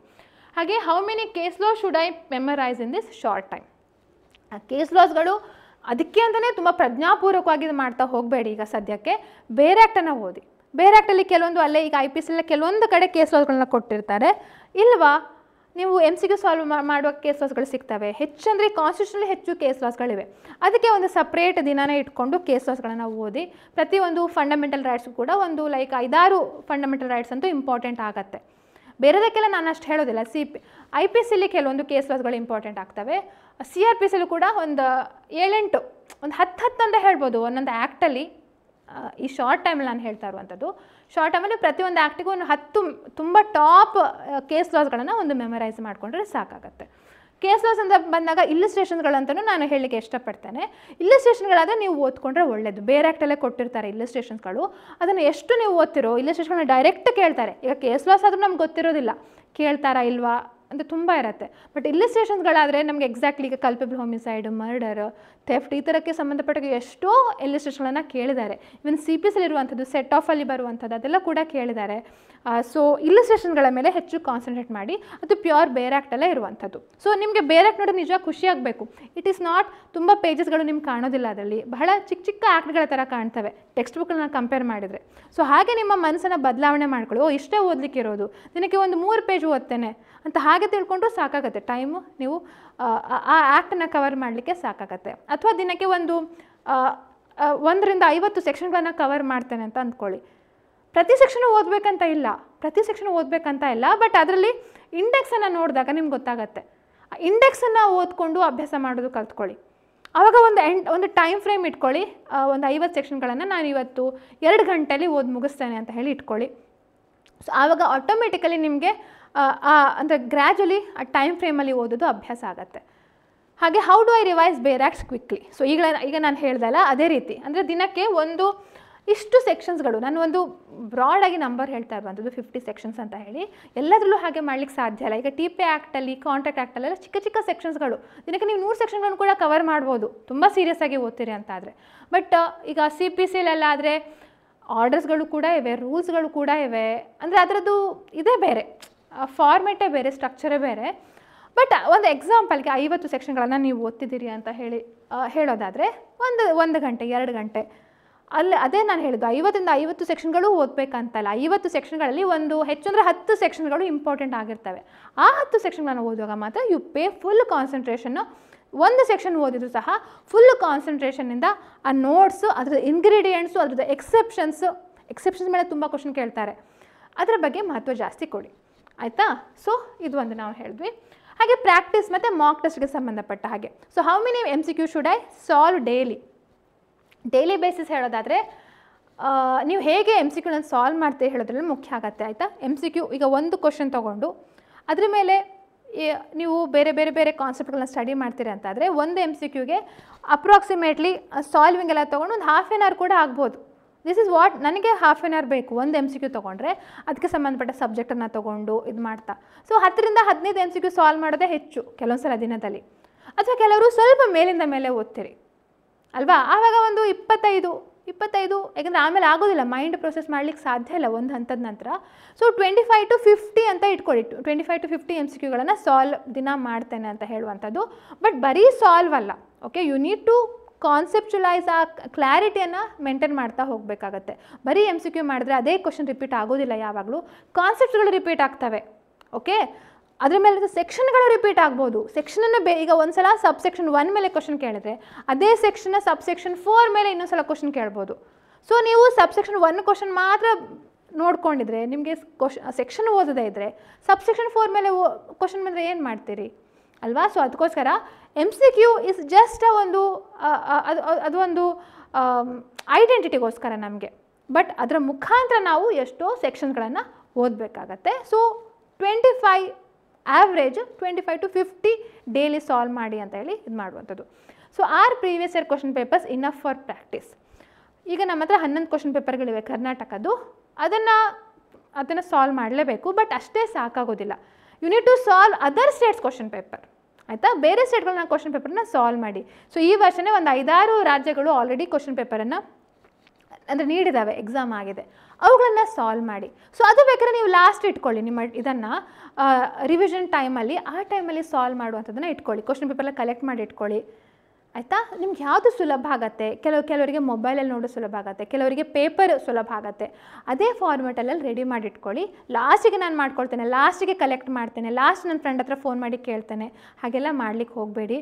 ಹೈಕೋರ್ಟ್ ವೆಬ್ಸೈಟಿಂದ ಲಾಸ್ಟಿಗೆ ಡೌನ್ಲೋಡ್ ಮಾಡ್ಕೊಳ್ತೇನೆ ಅದು, ಯಾಕೆಂದರೆ ಅದು ವೆಬ್ಸೈಟ್ ಚೇಂಜ್ ಆಗ್ತಾ ಇರುತ್ತೆ, ಕೆಲವು ಸಲ ಇದು ಕ್ವಶನ್ ಪೇಪರ್ಸ್ಗಳೇ ಸಿಗೋದಿಲ್ಲ ಅಲ್ವಾ. ಸೊ ನೀವು ಮನಸ್ಸು ಮಾಡಿದ್ದೀರಾ ಇದನ್ನು ಸಾಲ್ವ್ ಮಾಡಬೇಕಂತ ಹೇಳಿ, ಸೊ ಅದನ್ನೆಲ್ಲ ಕಲೆಕ್ಷನ್ ಮಾಡಿ ಇಟ್ಕೊಳ್ಳಿ, ಸಾಲ್ವ್ ಮಾಡಿ. ಅಥವಾ ಯಾವ್ದಾದ್ರು ಬುಕ್ಕನ್ನು ನೋಡ್ಕೊಂಡು ಸಾಲ್ವ್ ಮಾಡ್ತಾರೆ, ಎಷ್ಟೋ ಬುಕ್ಸ್ಗಳಿವೆ, ಸಿಂಘಾಲ ಅದೆಲ್ಲ ಬುಕ್ಸ್ಗಳಿವೆ, ಆ ಬುಕ್ಸ್ಗಳನ್ನು ತರಿಸಿಟ್ಕೊಳ್ಳಿ, ಪ್ರೀವಿಯಸ್ಲಿ ನೀವು ತರಿಸಿಟ್ಕೊಳ್ಳಿ, ಅದನ್ನು ಸಾಲ್ವ್ ಮಾಡಿ, ಆಯಿತಾ. ಬರೀ ಕರ್ನಾಟಕದ ಪ್ರೀವಿಯಸ್ ಇಯರ್ ಕ್ವಶನ್ ಪೇಪರ್ಸ್ಗಳು it is enough for like 60 to 70% ಸಾಕಾಗುತ್ತೆ. But if you have to excel, ಒಳ್ಳೆಯ ರೀತಿಯ ಮಾರ್ಕ್ಸ್ ಬೇಕಂತಂದರೆ ಬೇರೆ ರಾಜ್ಯದ ಕ್ವಶನ್ ಪೇಪರ್ಸ್ಗಳು ಅದನ್ನು ಕೂಡ ನೀವು ಸಾಲ್ವ್ ಮಾಡಬೇಕು. So how often should I take mock test in this 45 days? So ಇದು ಮಾಕ್ ಟೆಸ್ಟ್ ಹೇಳುವಂಥದ್ದು, ಇಟ್ಸ್ ಜಸ್ಟ್ ಇಮ್ಯಾಜಿನರಿ ಇದಾಯ್ತಾ. ಈಗ ನೀವು ಕ್ವಶನ್ ಪೇಪರ್ ಸಾಲ್ವ್ ಮಾಡಿದ್ದೇ ಅದು, ಬಟ್ ನೀವು ಎಕ್ಸ್ಟ್ರಾ ಮಾಕ್ ಟೆಸ್ಟ್ ತೊಗೊಳ್ತೀರಾ, ಬೇರೆ ಬೇರೆ ಪ್ಲ್ಯಾಟ್ಫಾರ್ಮ್ ಇದೆ, ನಮ್ಮ ಪ್ಲ್ಯಾಟ್ಫಾರ್ಮಲ್ಲೂ ಆ ಹಂತದಲ್ಲಿ ನಾವು ಮಾಕ್ ಟೆಸ್ಟ್ಗಳನ್ನು ರಿಲೀಸ್ ಮಾಡ್ತೇವೆ, ಆವಾಗ ಕೂಡ ತೊಗೊಳ್ಬೋದು, ಆಯಿತಾ.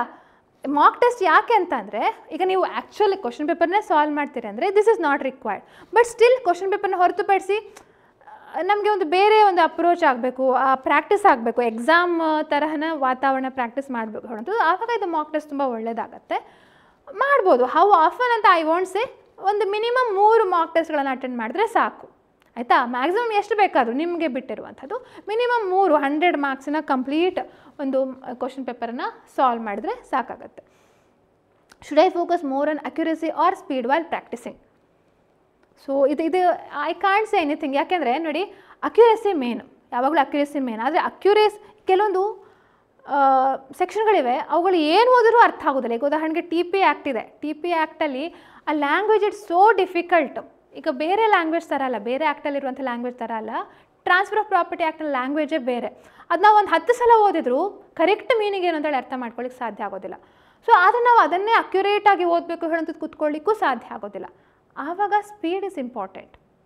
ಬಟ್ ಕೆಲವೊಂದು ಸಲ IPC ಅಂತೆಲ್ಲ ಓದುವಾಗ ಆವಾಗ ಎಕ್ಸಾಕ್ಟ್ ಇಂಗ್ರೀಡಿಯೆಂಟ್ ವರ್ಡ್ಸ್ ಬೇಕು, ಆವಾಗ you need to be accurate. So ಇದು ಕಂಪ್ಲೀಟ್ಲಿ ಯಾವುದ್ರ ಮೇಲೆ, ಸಬ್ಜೆಕ್ಟ್ ಮೇಲೆ ಆಧಾರಿತವಾಗಿರುತ್ತೆ. ಸೊ ನೀವೇ ಡಿಸೈಡ್ ಮಾಡಬೇಕು ಇದಕ್ಕೆ ಅಕ್ಯುರೇಸಿ. ಸೊ 2 ಕಾಂಬಿನೇಷನ್, ಆಯಿತಾ. ಸೊ ತುಂಬ ಟೈಮು ಹೋಗಬಾರ್ದು. ನಾನು ಅದೇ ಹೇಳ್ದಲ್ಲ, ಒಂದು 50 ಸೆಕ್ಷನ್ಸ್ಗಳಿಗೆ ಒಂದಿಷ್ಟು ಟೈಮ್ ಲಿಮಿಟ್ ಇಟ್ಕೊಂಡು ಇಷ್ಟು ಟೈಮಲ್ಲಿ ನಾನು ಓದಿ ಮುಗಿಸ್ತೇನೆ ಅಂತ ಹೇಳಿ ಆ ಒಂದು ಇದನ್ನು ಇಟ್ಕೊಂಡು ಮಾಡಿದರೆ ಆವಾಗ ಅಕ್ಯುರೇಸಿ ಯಾಕೆ ಬರೋದಿಲ್ಲ ಅಥವಾ ಸ್ಪೀಡ್ ಯಾಕೆ ಬರೋದಿಲ್ಲ, ನಮಗೆ ಕಾನ್ಸಂಟ್ರೇಷನ್ ಇಲ್ಲದೆ ಇರುವಾಗ ಅಲ್ವಾ. ಸೊ ಇದು 2ರ ಸೊಲ್ಯೂಷನ್ ಯಾವುದು? When we read in concentration, ಆವಾಗ ಅಕ್ಯುರೇಟಾಗೂ ಓದ್ತೇವೆ, ಸ್ಪೀಡಲ್ಲೂ ಆಗುತ್ತೆ. ಸೊ ಇದ್ರದ್ದು ಸೊಲ್ಯೂಷನ್ ಏನು? I suggest to develop more concentration ಹೇಳೋದು ಕೂಡ ಅದೇನು ಅಂಗಡಿಲಿ ಸಿಗುವಂಥದ್ದಲ್ಲ ಅಲ್ವಾ. ಸೊ ನಮ್ಮಲ್ಲಿರೋ ಡಿಸ್ಟ್ರಾಕ್ಷನ್ಗಳನ್ನು ನಾವು ಕಟ್ ಮಾಡ್ಕೊಳ್ಬೇಕು. ಹೇಗೆ ಕಟ್ ಮಾಡ್ಕೊಳ್ಬೇಕು? ಸೋಷಲ್ ಮೀಡಿಯಾ ತುಂಬ ಎಂಗೇಜ್ ಆಗಬಾರ್ದು ಈ ಸಮಯದಲ್ಲಿ, ಅಥವಾ ತುಂಬ ಸೌಂಡ್ ಕೇಳ್ತಾ ಇರುವಂಥ ಜಾಗದಲ್ಲಿ ಕೂತ್ಕೊಳ್ಬಾರ್ದು, ಅಥವಾ ಎಲ್ಲರ ಮಧ್ಯೆ ಕೂತ್ಕೊಂಡು ಓದ್ತೇನೆ ಆಗೋದಿಲ್ಲ. ಕೆಲವರು ಗ್ರೂಪ್ ಸ್ಟಡಿ ಅಂತ ಪ್ರಿಫರ್ ಮಾಡ್ತಾರೆ, but I am not in favour of group study. ನನಗಂತೂ ಖಂಡಿತ ಸಾಧ್ಯ ಇಲ್ಲ. ಯಾಕೆಂದರೆ ಕೆಲವರಿಗೆ ಆಗ್ಬೋದು, I don't know, I haven't practice that, but ಆ ಕಾನ್ಸೆಪ್ಟ್ ನನಗೆ ಅಂದರೆ I am not able to ಹೇಗೆ ಓದೋದು ಹೇಳೋದು ನಂಗೆ ಅರ್ಥ ಆಗೋದಿಲ್ಲ. ಯಾಕೆಂದರೆ ಕೆಲವರಿಗೆ ಶಾಂತವಾಗಿ ಒಬ್ಬರೇ ಕೂತ್ಕೊಂಡು ಓದಿದರೆ ಮಾತ್ರ ತಲೆಗೆ ಹತ್ತುವಂಥದ್ದು ಅಲ್ವಾ. ಇಲ್ಲಾಂದರೆ ಏನಾಗುತ್ತೆ, ಮಾತಾಗುತ್ತೆ. ಈಗ ನನ್ನಂಥವ್ರು ಯಾರು ಸಿಕ್ಕಿದ್ರೆ ನಾನು ಮಾತಾಡ್ತಾ ಹೋಗ್ಬಿಡ್ತೇನೆ ಓದೋದು ಬಿಟ್ಕೊಂಡು. ಸೊ ಅವಾಗ ಓದೋದಿರೋದಿಲ್ಲ. ಸೊ ಅದಕ್ಕೋಸ್ಕರ ನೋಡ್ಕೊಳ್ಳಿ, ಆದಷ್ಟು ಒಬ್ಬರೇ ಕೂತ್ಕೊಂಡು ಓದುವಂಥದ್ದು ಅದನ್ನು ಅಭ್ಯಾಸ ಮಾಡ್ಕೊಳ್ಳಿ. ಇನ್ನು ಟೈಮ್ ಮ್ಯಾನೇಜ್ಮೆಂಟ್ಗೆ ಸಂಬಂಧಪಟ್ಟಾಗೆ ಇದನ್ನು ಆನ್ಸರ್ ಮಾಡಿದ್ದೇನೆ. How many hours per day should I study at this stage? Minimum 6 to 8 hours ಅಂತ ಹೇಳಿದ್ದೇನೆ. Should I follow daily time table or flexible targets? Okay, ಇದ್ರದ್ದು ಒಂದು ಪ್ರಾಬ್ಲಮ್ ಹೇಳ್ತೇನೆ. ನಾವು ಕೆಲಸ ರಿಜಿಡ್ ಟೈಮ್ ಟೇಬಲ್ ಮಾಡ್ಕೊಂಡು ಬಿಡ್ತೇವೆ, ನಮಗೆ ಅದನ್ನು ಫಾಲೋ ಮಾಡ್ಲಿಕ್ಕೆ ಆಗೋದಿಲ್ಲ. ಇನಿಷಿಯಲಿ ನಾವೇನು ಮಾಡ್ತೇವೆ, ವೆರಿ ಸ್ಟ್ರಿಕ್ಟ್ ಅಂದರೆ ಲೈಕ್ 1 ನಿಮಿಷನೂ ಆಚೆ ಈಚೆ ಆಗದೇ ಇರುವಾಗೆ ಟೈಮ್ ಟೇಬಲ್ ಮಾಡ್ಕೊಳ್ತೇವೆ. ಬಟ್ 2 ದಿನ ಫಾಲೋ ಮಾಡ್ತೇವೆ, 3 ದಿನ ಫಾಲೋ ಮಾಡ್ತೇವೆ, ಆಮೇಲೆ ಅದನ್ನು ಫಾಲೋ ಮಾಡಲಿಕ್ಕೆ ಆಗಲ್ಲ, ಯಾವುದೋ ಕಾರಣಕ್ಕೆ ಫಾಲೋ ಮಾಡಲಿಕ್ಕೆ ಆಗೋದಿಲ್ಲ. ಆವಾಗ ಏನಾಗುತ್ತೆ, ವಿ ಪನಿಷ್ ಆರ್ ಸೆಲ್ಫ್ಸ್. ನಾವು ನಮ್ಮನ್ನೇ ಏನಪ್ಪ ನಿಮಗೆ ಒಂದು ಫಾಲೋ ಮಾಡಲಿಕ್ಕೆ ಆಗೋದಿಲ್ಲ, ನಾವು ನಮ್ಮನ್ನು ಪನಿಷ್ ಮಾಡ್ಕೊಳ್ತೇವೆ, ಮನಸ್ಸಲ್ಲಿ ಪನಿಷ್ ಮಾಡ್ಕೊಳ್ತೇವೆ. ಬೇರೆಯವರು ಕೂಡ ಅವಕಾಶ ಸಿಕ್ಕಿದ್ರೆ ಅವರು ಕೂಡ ಹೇಳ್ತಾರೆ ಇವರೇನು ಒಂದು ಸರಿ ಮಾಡೋದಿಲ್ಲ ಅಂತ ಹೇಳಿ ಅಲ್ವಾ. ಸೊ ಈ ರೀತಿ ಡೈಲಿ ಟೈಮ್ ಟೇಬಲ್ ಇರಲಿ, ಒಂದು ಬೇಸಿಸ್ಗೆ, ಒಂದು ಅಪ್ರಾಕ್ಸಿಮೇಟಾಗಿ ಬೆಳಗಿನ ದಿನ ನಾನು CPC ಓದ್ತೇನೆ, ಮಧ್ಯಾಹ್ನ ಊಟ ಮಾಡ್ತೇನೆ, ಸಂಜೆ ಹೇಳುವಂಥ ಟೈಮಿಗೆ ನಾನು CRPC ಓದ್ತೇನೆ ಹೇಳುವಂಥದ್ದು ಅದೆಷ್ಟು ಇಟ್ಕೊಳ್ಳಿ. ತುಂಬ time to time precise time table. ಆವಾಗ ಏನಾಗುತ್ತೆ ಅಂತಂದರೆ ಅದು ನಮಗೆ ಉಲ್ಟಾ ಹೊಡೆಯುತ್ತೆ.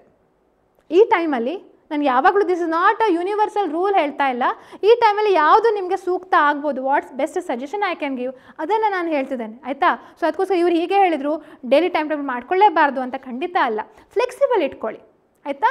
ಕೆಲವೊಂದು ಸಲ ನಿಮಗೆ ಒಂದು ಸಲ ಅರ್ಜೆಂಟ್ ಹೊರಗೆ ಹೋಗಬೇಕಪ್ಪ, ಓದಿ ಯು ಗೆಟ್ ಬರ್ನ್ಔಟ್, ಓದಿ ಸಾಕಾಗ್ಬಿಡತ್ತೆ. ಆ ಟೈಮಲ್ಲಿ ಮಧ್ಯಾಹ್ನ ಒಂದು 2 ಗಂಟೆ ನಿದ್ದೆ ಮಾಡ್ಬೇಕನ್ಸತ್ತೆ, ಮಲಗಿ, ನೋ ಪ್ರಾಬ್ಲಮ್ ಆಯಿತಾ. ಮತ್ತು ಎದ್ದುಕೊಂಡು ಆಮೇಲೆ ಓದ್ಬೋದು.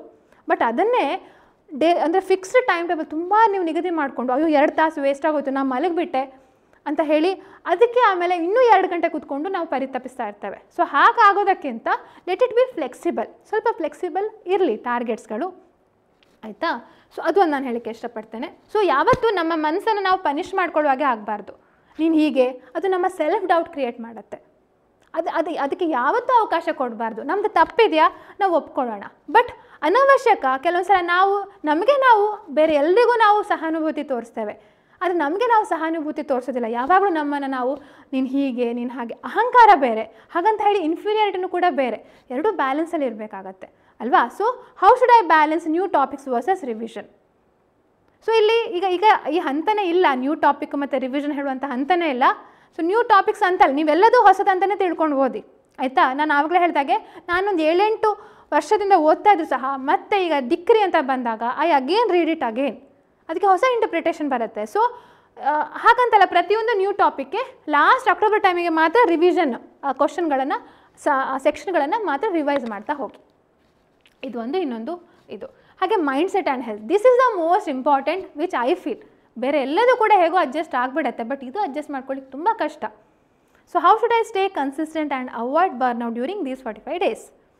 ಕನ್ಸಿಸ್ಟೆಂಟಾಗಿ ಹೇಗಿರಬೇಕು ಹೇಳುವಂಥದ್ದು. ಕನ್ಸಿಸ್ಟೆಂಟ್ ಅಂದರೆ ಏನು? Do not miss. 2ನೇ ದಿನ ಮಿಸ್ ಮಾಡ್ಕೊಳ್ಬಾರ್ದು. 1 ದಿನ ಮಿಸ್ ಆಯಿತು, ಸೊ ಇದು ತುಂಬ ಪರ್ಸ್ನಾಲಿಟಿ ಡೆವಲಪ್ಮೆಂಟ್ ಇವ್ರು ಹೇಳ್ತಿರ್ತಾರೆ ಆಯಿತಾ. Do not break the chain. At least ದಿನಕ್ಕೆ ಈಗ 1 ದಿನ ಕಂಪ್ಲೀಟ್ ಓದಲಿಕ್ಕೆ ಆಗಲಿಲ್ಲ, ಅಟ್ಲೀಸ್ಟ್ ಒಂದು ಅರ್ಧ ಗಂಟೆ ಆದರೂ ಓದಿ, ಆವಾಗ ಯು ವಿಲ್ ಬಿ ಕನ್ಸಿಸ್ಟೆಂಟ್ ಆಗಿ ಇರುತ್ತೆ ಅಲ್ವಾ. ಕನ್ಸಿಸ್ಟೆಂಟ್ ಅಂದರೆ ದಿನ ನಾನು 7 ಗಂಟೆ ಅಂದರೆ 7 ಗಂಟೆನೇ ಓದ್ತೇನೆ, 8 ಗಂಟೆ ಅಂದರೆ 8 ಗಂಟೆನೇ ಓದ್ತೇನೆ ಅಲ್ಲ ಆಯಿತಾ. ಆ ಅಭ್ಯಾಸವನ್ನು ಬಿಡದೆ ಇದ್ರೆ ಅದೇ ಕನ್ಸಿಸ್ಟೆಂಟ್. ದಿನಕ್ಕೆ ಒಂದು 5 ನಿಮಿಷ ಆದರೂ ಅದ್ರ ಬಗ್ಗೆ ನೆನಪು ಮಾಡ್ಕೊಂಡ್ರು ಸಾಕು ಆಯಿತಾ. And how to avoid burnout ಅಂದರೆ ಈಗ ನೀವು ಕಂಟಿನ್ಯೂಸ್ ಓದ್ತೀರಿ, 1 ವಾರಕ್ಕೆ ಓದಿ 2ನೇ ವಾರಕ್ಕೆ ಸಂಪೂರ್ಣ ಒಂಥರ ಇದಾಗತ್ತೆ, ಮನಸ್ಸೆಲ್ಲ ಒಂಥರ ಆಗ್ಲಿಕ್ಕೆ ಶುರುವಾಗುತ್ತೆ. 3ನೇ ವಾರ ಇನ್ನೂ ಬೇಡ, ನಾನು ಎಕ್ಸಾಮ್ ಬರೆಯೋದಿಲ್ಲ ಅಂತ ಆ ಡಿಸಿಷನ್ಗೆ ಬಂದುಬಿಟ್ಟಿರ್ತೀರಿ, ಆಗೋದಿಲ್ಲ ಅಲ್ವಾ. That is a human tendency. ಆವಾಗ ಏನು ಮಾಡಬೇಕು? ಕಾರ್ಯಾಂತರವೇ ವಿಶ್ರಾಂತಿ ಅಂತ ಹೇಳಿ ನಮ್ಮ ಹಿರಿಯರು ಹೇಳ್ಕೊಟ್ಟಿದ್ದಾರೆ.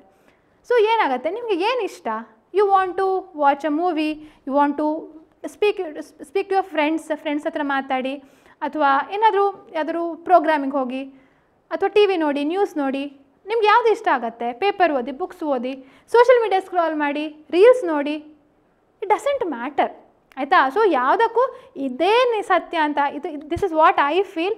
ಯಾವುದು ಎಷ್ಟೋ ಜನ ಹೇಳ್ತಿರ್ತಾರೆ ಟೈಮ್ ಅಂದರೆ ಇದು ಹೀಗೆ ನೀವು ಹೀಗೇ ಇರಬೇಕು ಅಂತ ಹೇಳಿ. ಅಲ್ಲ, ನಿಮಗೆ ಹೇಗೆ ಫ್ಲೆಕ್ಸಿಬಲ್ ಹಾಗೆ, ಬಟ್ ಅಲ್ಟಿಮೇಟ್ ಟಾರ್ಗೆಟ್ ರೀಚ್ ಆಗುವಾಗೆ ಇರಬೇಕು. ಆ ಮನಸ್ಸಿನ ಒಂದು ಹುಮ್ಮಸ್ಸು ಕಳ್ಕೊಳ್ಬಾರ್ದು ಯಾವತ್ತು. ಆ ಹುಮ್ಮಸ್ಸು ಕಳ್ಕೊಳ್ದೇ ಇರುವಾಗೆ ಏನೇನು ಸಾಧ್ಯವೋ ಅದೆಲ್ಲ ಮಾಡುವಂಥದ್ದು ಕರೆಕ್ಟೇ.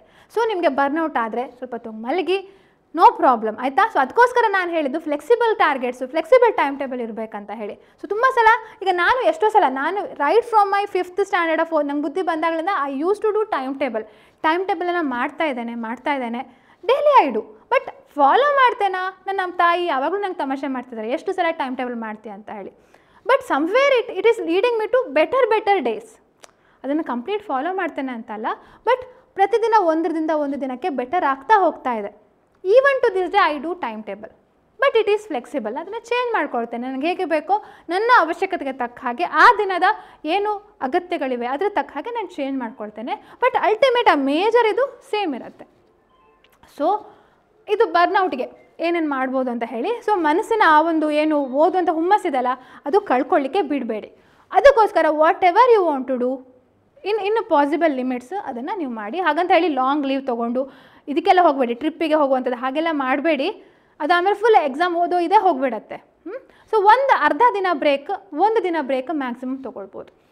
Is it okay if I can't complete the whole syllabus, should I focus on strengths instead? So ನಾನು ಫಸ್ಟೇ ಹೇಳಿದೆ, ಹೋಲ್ ಸಿಲೆಬಸ್ ಖಂಡಿತ ಆಗೋದಿಲ್ಲ, ಅದೆಲ್ಲ ಸಾಧ್ಯನೇ ಇಲ್ಲ. ಸಿಲೆಬಸನ್ನು ಕಂಪ್ಲೀಟ್ ಮಾಡ್ತವೆ ಹೇಳುವಂಥದ್ದು ಆಯಿತಾ. ಆ ಮಿಥ್ಯೆಲಿ ನಾವು ಆ ಐಡಿಯಲ್ ಸಿಚುವೇಶನ್ ಇರೋದೇ ಬೇಡ. ಅದರ ಬದಲು ಎಷ್ಟು ಓದ್ತೇವೋ ಅಷ್ಟು ಸರಿಯಾಗಿ ಓದಿ. ಯಾಕಂದರೆ ನೀವು ಓದುವಂಥ MCQsಗಳು ಪ್ರಾಬಬಲಿ ನೀವು ಅದೇ ಕ್ವಶನ್ಗಳು ಬರ್ಬೋದು, ಹೂ ನೋಸ್. ಯಾಕಂದರೆ ನಿಮ್ಮ ಡೆಡಿಕೇಷನ್ಗೆ ಎಲ್ಲೋ ಒಂದು ಕಡೆ ಗಾಡ್ ಈಸ್ ಗಿವಿಂಗ್ ಯು ಆ ಫಲವನ್ನು ನೀಡ್ತಿದ್ದಾರೆ. So just focus on the questions, on your strengths instead. ಅದನ್ನು ಜಾಸ್ತಿ ಬಲವರ್ಧನೆ ಮಾಡ್ಕೊಳ್ಳಿಕ್ಕೆ ಟ್ರೈ ಮಾಡಿ. So how do I handle exam fear and anxiety? Okay, so ಇದಕ್ಕೆ ವಾಟ್ ಐ ಸಜೆಸ್ಟ್ ಅಂದರೆ, ಎಕ್ಸಾಮ್ ಫಿಯರ್ ಮತ್ತು ಆಂಗ್ಸೈಟಿಗೆ ಇಫ್ ಬ್ರೀದಿಂಗ್ ಟೆಕ್ನಿಕ್ಸ್ಗಳಿರ್ತವೆ, ಯೋಗ ಇರುತ್ತೆ. ದಿನಕ್ಕೊಂದು 10 ದಿನ ಎಷ್ಟೋ ನೀವು ಯೂಟ್ಯೂಬ್ ಚಾನಲ್ಲಿ ಆಲ್ರೆಡಿ ನಿಮ್ಗೆ ಯೋಗ ಗೊತ್ತಿರ್ಬೋದು, ಅಥವಾ ಇದಿರುತ್ತೆ ಯೂಟ್ಯೂಬ್ ಚಾನಲ್ಗಳಲ್ಲಿ ಎಲ್ಲ ಯೋಗ ಕ್ಲಾಸ್ಗಳು ಆಗ್ತಾ ಇರ್ತವೆ. ಜಸ್ಟ್ ಆಂಗ್ಸೈಟಿ ರಿಲೀಫಿಗೆಲ್ಲ ಕೆಲವೊಂದು ಎಕ್ಸಸೈಸ್ಗಳು ಹೇಳ್ಕೊಡ್ತಾರೆ, ಬ್ರೀದಿಂಗ್ ಎಕ್ಸಸೈಸ್ ಇರುತ್ತೆ. ಅಥವಾ ಜಸ್ಟ್ ನೀವು ಡೀಪ್ ಬ್ರೆತ್ ಮಾಡಿದ್ರು ಸಾಕು, ದೀರ್ಘವಾದ ಉಸಿರು ತೊಗೊಂಡ್ರು ಎಷ್ಟೋ ಆಂಗ್ಸೈಟಿ ರಿಲೀಫ್ ಆಗುತ್ತೆ. ಅದೊಂದು ನಾನಲ್ಲ, I am not a yoga teacher to tell you, but I have experience that. Anxiety ಆದಾಗ ನಾವು ಜಸ್ಟ್ ಒಂದು ಆ ಉಸಿರಿನ ಒಂದು ಆ ಸಂವೇದನೆಯಿಂದ ನಾವು ನಮ್ಮ ಎಂಟೈರ್ ಮನಸ್ಥಿತಿ ಚೇಂಜ್ ಮಾಡ್ಕೊಳ್ಬೋದು. ಸೊ ಚಿಕ್ಕ ಇದನ್ನು ಫಾಲೋ ಮಾಡಿ. ಅಥವಾ ಜಸ್ಟ್ ಗೋ ಔಟ್, ಒಂದು ಸಲ ಫ್ರೆಶ್ ಏರ್ಗೆ ಹೋಗಿ ಸಾಕಾಗತ್ತೆ. ಅಥವಾ ಆ ವಾತಾವರಣ ಚೇಂಜ್ ಮಾಡಿ. ಆ ಎಕ್ಸಾಮ್ ಯಾವ ವಾತಾವರಣದಲ್ಲಿ ನಿಮಗೆ ಭಯ ಉಂಟಾಗ್ತಾ ಇದೆ, ಒಂದು ಸಲ ಆ ವಾತಾವರಣದಿಂದ ಹೊರಗೆ ಹೋಗಿ ಬನ್ನಿ, ಸಾಧ್ಯ ಆಗುತ್ತೆ. ಮತ್ತು ಆದಷ್ಟು ಮೋಟಿವೇಶ್ನಲ್ ವೀಡಿಯೋಸ್ಗಳನ್ನು ನೋಡ್ತಾ ಇರಿ. ವೀಡಿಯೋಸ್ಗಂತಲ್ಲ, ಮುಂಚೆ ಬುಕ್ಸ್ ಇತ್ತು, ಎಲ್ಲಿ ವೀಡಿಯೋಸ್ಗಳಿತ್ತು. ಬುಕ್ಸ್ಗಳನ್ನು ಓದಿ, ಕೆಲವೊಂದು ಥಾಟ್ಸ್ಗಳನ್ನು ಓದಿ. ಥಾಟ್ ಫಾರ್ ದ ಡೇ ನಿಮ್ಮ ನ್ಯೂಸ್ ಪೇಪರೆಲ್ಲ ಬರುತ್ತೆ, ಅಥವಾ ಟಿ ವಿಲಿ ಇರುತ್ತೆ, ಅಥವಾ ಬೆಳಗ್ಗೆ ಜ್ಯೋತಿಷ್ಯ ಇರುತ್ತೆ, ಅದರಲ್ಲಿ ಕೆಲವೊಂದು ಸುಭಾಷಿತ ಅಂತೆಲ್ಲ ಕೊಟ್ಟಿರ್ತಾರೆ. ಜಸ್ಟ್ ಓದಿ, ನಿಮಗೆ ರಿಲೆವೆಂಟ್ ಆಗಿರುವಂಥದ್ದು ನಿಮಗೆ ಸಿಗುತ್ತೆ ಎಷ್ಟೋ ಸಲ. ಸೊ ಏನೋ ಅನ್ಕನೆಕ್ಟೆಡ್ ಮ್ಯಾಟರ್ ಹೇಳ್ತೇನೆ ಅಂತ ಖಂಡಿತ ತಿಳ್ಕೊಳ್ಬೇಡಿ. This is my experience. ಹಾಗೂ ಎಷ್ಟೋ ಜನ ಸ್ಟೂಡೆಂಟ್ಸ್ಗಳದ್ದು ಎಕ್ಸ್ಪೀರಿಯನ್ಸ್ ಕೇಳಿ ನಾನು ಹೇಳ್ತಾ ಇರುವಂಥದ್ದು. ಎಕ್ಸಾಮ್ ಸೆಕ್ಷನ್ಸ್ಗಳು ಹೇಗೋ ನೆನ್ಪಿಟ್ಕೊಳ್ತಾರೆ, ಎಂತೆಂಥ ಕಾನ್ಸೆಪ್ಟ್ಗಳನ್ನು ನೆನ್ಪಿಟ್ಕೊಳ್ತಾರೆ. ಬಟ್ ಈ ಎಕ್ಸಾಮ್ ಫಿಯರ್, ಆಂಗ್ಸೈಟಿ ಅದನ್ನು ಹ್ಯಾಂಡಲ್ ಮಾಡಲಿಕ್ಕೆ ಆಗೋದಿಲ್ಲ, ತುಂಬ ಜನರಿಗೆ ಹ್ಯಾಂಡಲ್ ಮಾಡಲಿಕ್ಕೆ ಆಗೋದಿಲ್ಲ. ಸೊ ಅದರಲ್ಲಿ ನಾವು ಗೆಲ್ಲಬೇಕು. ಉಳಿದಿದ್ದು ಎಕ್ಸಾಮ್ ಹೇಗೋ ಪಾಸ್ ಆಗತ್ತೆ, ಅದು ದಟ್ಸ್ ಅ ಪ್ರಾಸೆಸ್. ಇನ್ಫಾರ್ಮೇಷನ್ ನಿಮ್ಗೆ ಗೊತ್ತಿರುತ್ತೆ, ಪಾಸ್ ಆಗ್ತೀರಿ. ಬಟ್ ಇದು ಹಾಗಲ್ಲ. ಆ ಮನಸ್ಸಿನ ಒಂದು ಏನು ಆಟ ಇದೆಯಲ್ಲ, ಇಟ್ ಈಸ್ ವೆರಿ ಸಾಧ್ಯ ಇಲ್ಲ ನಾವು ಹೇಳಲಿಕ್ಕೆ. ಅದನ್ನು ಪ್ರಾಕ್ಟೀಸ್ ಮಾಡಿ ಆಯಿತಾ. ಯಾಕಂದರೆ ಎಕ್ಸಾಮ್ ಟೈಮ್ ತನಕ ಅದನ್ನು ನೀವು ಕಾಪಾಡ್ಕೊಳ್ಬೇಕು. ಸೊ ಇದನ್ನು ಒಂದು ಹೇಳಲಿಕ್ಕೆ ಇಷ್ಟಪಡ್ತೇನೆ. ಎಸ್, ಸೊ ಇಷ್ಟು ನಮ್ಮ 45 ಡೇಸ್ನ ಎಕ್ಸಾಮ್ ಸ್ಟ್ರಾಟಜಿ. ಹಾಗೆ ನಿಮ್ಗೆ ಗೊತ್ತಿರ್ಬೋದು, ನಮ್ಮ ಹೊಸದಾದಂಥ ಬ್ಯಾಚ್ ಕೂಡ ಪ್ರಾರಂಭ ಆಗ್ತಾ ಇದೆ. ರಿವಿಷನ್ ಬ್ಯಾಚ್ ಅಂತ ಹೇಳಿ, ಅಲ್ಟಿಮೇಟ್ ರಿವಿಷನ್ ಬ್ಯಾಚ್. ಬೆಳಗಿನ ಅರ್ಲಿ ಮಾರ್ನಿಂಗ್ ಬ್ಯಾಚ್ ಇದು. ಓಕೆ, ಲೈವ್ ಕ್ಲಾಸ್ ಆಗುತ್ತೆ. ಎಲ್ಲಿ ಆಗುತ್ತೆ ಅಂತಂದರೆ, ನಮ್ಮದು 2 ಆ್ಯಪ್ ಇದೆ. ಅಭಿಜ್ಞಾ ಲಾ ಸೀರೀಸ್ ಅಂತ ಹೇಳುವಂಥದ್ದು ಬೇಸಿಕಲಿ ಇಲ್ಲಿ ತನಕ ನಾವು ಮಾಡ್ತಾ ಇದ್ದಂಥ ಆ್ಯಪ್. ಹಾಗೂ ಈಗ ಹೊಸದಾಗಿ ರೀಸೆಂಟಾಗಿ ಇಂಗ್ಲೀಷು ಕೂಡ we are trying to include. But ಈಗ ಪ್ರೆಸೆಂಟ್ಲಿ ಕನ್ನಡ ಕ್ಲಾಸಸ್ಗಳಿವೆ. ಅಭಿಜ್ಞಾ ಎಜುಕೇಷನ್ ಆ್ಯಪ್ ಅಂತ ಇದೆ. ಸೊ ನೀವು ಯಾವ ಪ್ಲ್ಯಾಟ್ಫಾರ್ಮಲ್ಲಿ ಕೂಡ ಜಾಯಿನ್ ಆಗ್ಬೋದು. ಒಂದೇ ಪ್ರೈಸ್. ನಾವೀಗ 5000 ರೂಪೀಸ್ ಪ್ರೈಸ್ ಇದೆ. ಅದಕ್ಕೆ ನೀವು ರಿವಿಷನ್ ಅಂತ ಹೇಳಿ ಕೂಪನ್ ಕೋಡ್ ಹಾಕಿದರೆ ಯು ಗೆಟ್ ಎ ಡಿಸ್ಕೌಂಟ್ ಆಯಿತಾ. Both are available on Google play store. ಆದರೆ ಐಫೋನ್ ಯೂಸರ್ಸ್ಗೆ ಐಫೋನಲ್ಲಿ ಸಿಗೋದಿಲ್ಲ, ಬಟ್ ಅವರಿಗೆ ಬೇರೆ ಒಂದು ಮೆಥಡ್ ಇದೆ, ಆರ್ಗನೈಸೇಷನ್ ಕೋಡ್ ನಾವು ಕೊಡ್ತೇವೆ. ಸೊ ನೀವು ಐಫೋನ್ ಯೂಸರ್ಸ್ ಆಗಿದ್ದರೆ ನೀವು ಈ ನಂಬರ್ಗೆ ಕಾಂಟ್ಯಾಕ್ಟ್ ಮಾಡ್ಬೋದು, 9036201870 ಈ ನಂಬರ್ಗೆ ಕಾಂಟ್ಯಾಕ್ಟ್ ಮಾಡಿ. ವಾಟ್ಸಪ್ಪಲ್ಲಿ ಐಫೋನ್ ಯೂಸರ್ ಅಂತ ಹೇಳಿ ಹಾಕಿ ಕಾಮೆಂಟ್ ಮಾಡಿ, ಮೆಸೇಜ್ ಮಾಡಿ, will provide you the next step ಏನಂತ ಹೇಳಿ ನಾವು ನಿಮಗೆ ಹೇಳ್ತೇವೆ. ಅಥವಾ ನೀವು ವೆಬ್ಸೈಟ್ ನೋಡ್ತೀರಾ, www.abhijna ಇದು abhijnalegal.in ಆಗಬೇಕು, www.abhijnalegal.in ಅಂತ ಹೇಳುವಂಥ ಈ ವೆಬ್ಸೈಟಲ್ಲಿ ನಿಮಗೆ ಲ್ಯಾಪ್ಟಾಪಲ್ಲೂ ಕೂಡ ಕ್ಲಾಸಸ್ಗಳು ನೋಡ್ಬೋದು. ಸೊ ಇದರಲ್ಲೂ ಕೂಡ ಇದು ಅಭಿಜ್ಞಾ ಎಜುಕೇಷನ್, ಅದರಲ್ಲಿ ಕೋರ್ಸ್ ಹೇಳುವಂಥ ಆ ಪೇಜ್ ಇದೆ, ಅಲ್ಲಿ ನೀವು ಹೋದರೆ ನಿಮಗೆ ಕೋರ್ಸ್ಗಳು ಸಿಗ್ತವೆ. ಸೊ ನನ್ನ ಹತ್ರ ಯಾವುದು ಕೇಳಿದರೆ this is a more structured, ಇದರಲ್ಲಿ ನಾವು ಹೆಚ್ಚು ಸಬ್ಜೆಕ್ಟ್ ವೈಸ್ ಸ್ಟ್ರಕ್ಚರ್ ಮಾಡ್ಬೋದು. ಸೊ ಬೆಳಿಗ್ಗೆ 5:15 5:30 7 ಗಂಟೆ ತನಕ ಕ್ಲಾಸ್ ಇರುತ್ತೆ. ಇದರಲ್ಲಿ 2 ಡಿವಿಷನ್ ನಾವು ಮಾಡಿದ್ದೇವೆ. ಒಂದು ಕಾನ್ಸೆಪ್ಟ್ಸ್ಗಳನ್ನು ಪಾಠ ಮಾಡುವಂಥದ್ದು, ಇನ್ನೊಂದು MCQsಗಳನ್ನು ಸಾಲ್ವ್ ಮಾಡುವಂಥದ್ದು, ಆಯಿತಾ. ದಿಸ್ ಇಸ್ ಅವರ್ ಇದು ಅಜೆಂಡಾ ಅಂತ ಹೇಳ್ಬೋದು. ಟಿಲ್ ಯುವರ್ ಎಕ್ಸಾಮ್ ಅಕ್ಟೋಬರ್ 10 ತನಕ class we are going to conduct. ಪ್ರತಿದಿನ ಇರುತ್ತೆ ಎಕ್ಸೆಪ್ಟ್ ಸಂಡೇ ಮತ್ತು ಪಬ್ಲಿಕ್ ಹಾಲಿಡೇ ಸಂದರ್ಭದಲ್ಲಿ ಇರೋದಿಲ್ಲ. ಉಳಿದಂಥ ಎಲ್ಲ ದಿನಗಳಲ್ಲೂ ಈ ಕ್ಲಾಸ್ ಇರುವಂಥದ್ದು. ಸೊ ಜೂರಿಯಸ್ ಮತ್ತು ನಮ್ಮ ಅಭಿಜ್ಞಾ ಲಾ ಸೀರೀಸಲ್ಲಿ ಜೂರಿಯಸ್ ಆ್ಯಪ್ ಬ್ಯಾಚ್ ತೊಗೊಂಡಿದ್ದಾರೆ ಮತ್ತು 3 months ಕೋರ್ಸ್ ತೊಗೊಂಡಿದ್ದಾರಲ್ಲ, ಅವರಿಗೆಲ್ಲರೂ ಕೂಡ ಈ ಕೋರ್ಸು ಫ್ರೀ ಇರುತ್ತೆ. Ultimate revision batch is completely free, ಆಯಿತಾ. ಸೊ ಇಷ್ಟು ಹೇಳಲಿಕ್ಕೆ ಇಷ್ಟಪಡ್ತೇನೆ. If you are interested definitely you can join. Batch ನಾಳೆ ಪ್ರಾರಂಭ ಆಗುತ್ತೆ. ನೀವು 1-2 ದಿನ ಬಿಟ್ಟು ನಂತರ ಜಾಯಿನ್ ಆದರೂ ಸಹ ರೆಕಾರ್ಡೆಡ್ ಸೆಷನ್ಗಳು ಅವೈಲೇಬಲ್ ಇರ್ತವೆ. You can watch them at your own pace. Live ಅಂತಂದರೆ ನಿಮ್ಗೆ ಇನ್ನೂ ಸ್ವಲ್ಪ ಇಂಟ್ರ್ಯಾಕ್ಷನ್ ಜಾಸ್ತಿ ಇರುತ್ತೆ ಹೇಳುವಂಥ ಕಾರಣಕ್ಕೆ ಅಷ್ಟೇ. ಬಿಟ್ಟರೆ ನೀವು ಆಮೇಲೂ ಕೂಡ ಕ್ಲಾಸ್ಗಳನ್ನು ವಾಚ್ ಮಾಡಬಹುದು.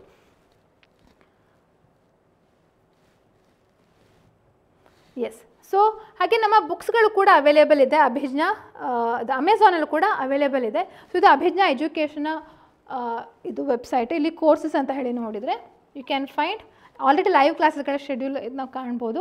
ಇಲ್ಲಿ ಬ್ಯಾಚಸ್ ಅಂತ ಇದೆ. ಸೊ ಬ್ಯಾಚಸಲ್ಲಿ ಅಲ್ಟಿಮೇಟ್ ರಿವಿಷನ್ ಬ್ಯಾಚ್ ಅಂತ ಇಲ್ಲಿ ಕಾಣುತ್ತಲ್ಲ, ಸೊ ಇದು ಆಯಿತಾ, ಇದರಲ್ಲಿ ನೀವು ಕಾಣ್ಬೋದು. ಹಾಗೆ ಅಭಿಜ್ಞಾ ಲಾ ಸೀರೀಸಲ್ಲೂ ಕೂಡ ಯು ಕ್ಯಾನ್ ಫೈಂಡ್ ದಿಸ್. ಇಲ್ಲಿ ಕೋರ್ಸಸ್ ಅಂತ ಹೇಳಿದೆ. ಇಲ್ಲಿ ಬುಕ್ಸ್ಗಳು, ಕೋಂಬೋ ಬುಕ್ಸ್ಗಳು ಕೂಡ ಸಿಗುತ್ತೆ. ಎಂಟೈರ್ ಸಿವಿಲ್ ಸ್ಟಡಿ ಮೆಟೀರಿಯಲ್ಗಳು ಎಲ್ಲ ಸಿಗುತ್ತೆ. ಅಥವಾ ಅಮೆಝಾನ್ ಬುಕ್ಸಲ್ಲೂ ಕೂಡ ಅಪರ್ಣಾ ಭಟ್ ಬುಕ್ಸ್ ಅಂತ ಹಾಕಿದರೆ you will find this many books, ಆಯಿತಾ. ಸೊ ಐ ಹೋಪ್ ಇಷ್ಟು ನಿಮಗೆ ಅರ್ಥ ಆಗಿದೆ ಅಂತ ಅಂದ್ಕೊಂಡಿದ್ದೇನೆ. ಸೊ ಯಾವುದೇ ರೀತಿಯ ಡೌಟ್ಸ್ ಇಟ್ಕೊಳ್ಬೇಡಿ. ಸೊ ನನ್ನ ಅಲ್ಟಿಮೇಟ್ ಸಮರಿ ಏನಂತ ಅಂದರೆ, ನಮ್ಮ ಕಾನ್ಫಿಡೆನ್ಸನ್ನು ಕಳ್ಕೊಳ್ಬಾರ್ದು. ಓದುವಂಥದ್ದು ನಿರಂತರ ಪ್ರಕ್ರಿಯೆ. ಸೊ ನಿಮಗೆ ಈ 1.5 ತಿಂಗಳಲ್ಲಿ ಎಷ್ಟು ಓದಲಿಕ್ಕೆ ಸಾಧ್ಯವೋ ಅಷ್ಟು ಓದಿ. ಇಫ್ ಪ್ರಾಮಾಣಿಕ ಪ್ರಯತ್ನ ಕೊಡಿ, ನಿಮಗೆ ಆ ಒಂದು ಅದರದ್ದು ಫಲ, ನೀವು ಓದಿರುವಂಥ ಪ್ರಾಮಾಣಿಕ ಪ್ರಯತ್ನದ ಫಲ ಸಿಗಬೇಕಂತ ಇದ್ದರೆ ಖಂಡಿತವಾಗಿಯೂ ನೀವು ಓದಿರುವಂಥ ಕ್ವಶನ್ಗಳೇ ಎಕ್ಸಾಮಲ್ಲಿ ಬರ್ಬೋದು. ಅಥವಾ you may be able to solve, ಆ ಟೈಮಲ್ಲಿ ನಿಮಗೆ ನೆನಪಾಗ್ಬೋದು ಅಲ್ವಾ. ಓನ್ಲಿ ವೆನ್ ಇಟ್ ಇಸ್ ಯಾವಾಗ ಪಾಸಿಬಲ್ ಆಗುತ್ತೆ, ನೀವು ಧೈರ್ಯದಿಂದ ಒಂದು ಯಾವುದೇ ಆತಂಕ ಇಲ್ಲದೆ ಎಕ್ಸಾಮ್ ಬರೆದಾಗ ಆವಾಗ ನಿಮಗೆ ನೆನಪಿನ ಸಾಮರ್ಥ್ಯ, ನೆನಪಿನ ಶಕ್ತಿ ಜಾಸ್ತಿ ಇರುತ್ತೆ. ಸೊ ಅದಕ್ಕೋಸ್ಕರ ಇದೆಲ್ಲ ಹೇಳ್ತಾ ಇರುವಂಥದ್ದು. ಸೊ ಇಷ್ಟು ಹೇಳ್ತಾ ಇವತ್ತಿನ ವೀಡಿಯೋ ಮುಗಿಸ್ತಾ ಇದ್ದೇನೆ. ಸೊ ನಾಳೆ ಕ್ಲಾಸಲ್ಲಿ ಮೀಟ್ ಆಗೋಣ. ಬೆಳಿಗ್ಗೆ ಕೋರ್ಸ್ ನಮ್ಮದು ಏನು ಅಲ್ಟಿಮೇಟ್ ರಿವಿಷನ್ ಕೋರ್ಸ್ ಅಂತ ಪ್ರಾರಂಭ ಆಗ್ತಾ ಇದೆ, ಅಲ್ಲಿ ಮೀಟ್ ಆಗೋಣ ಅಂತ ಹೇಳ್ತಾ ಇವತ್ತಿನ ಕ್ಲಾಸನ್ನು ಮುಗಿಸ್ತಾ ಇದ್ದೇನೆ. So thank you all of you. Take care. Bye bye.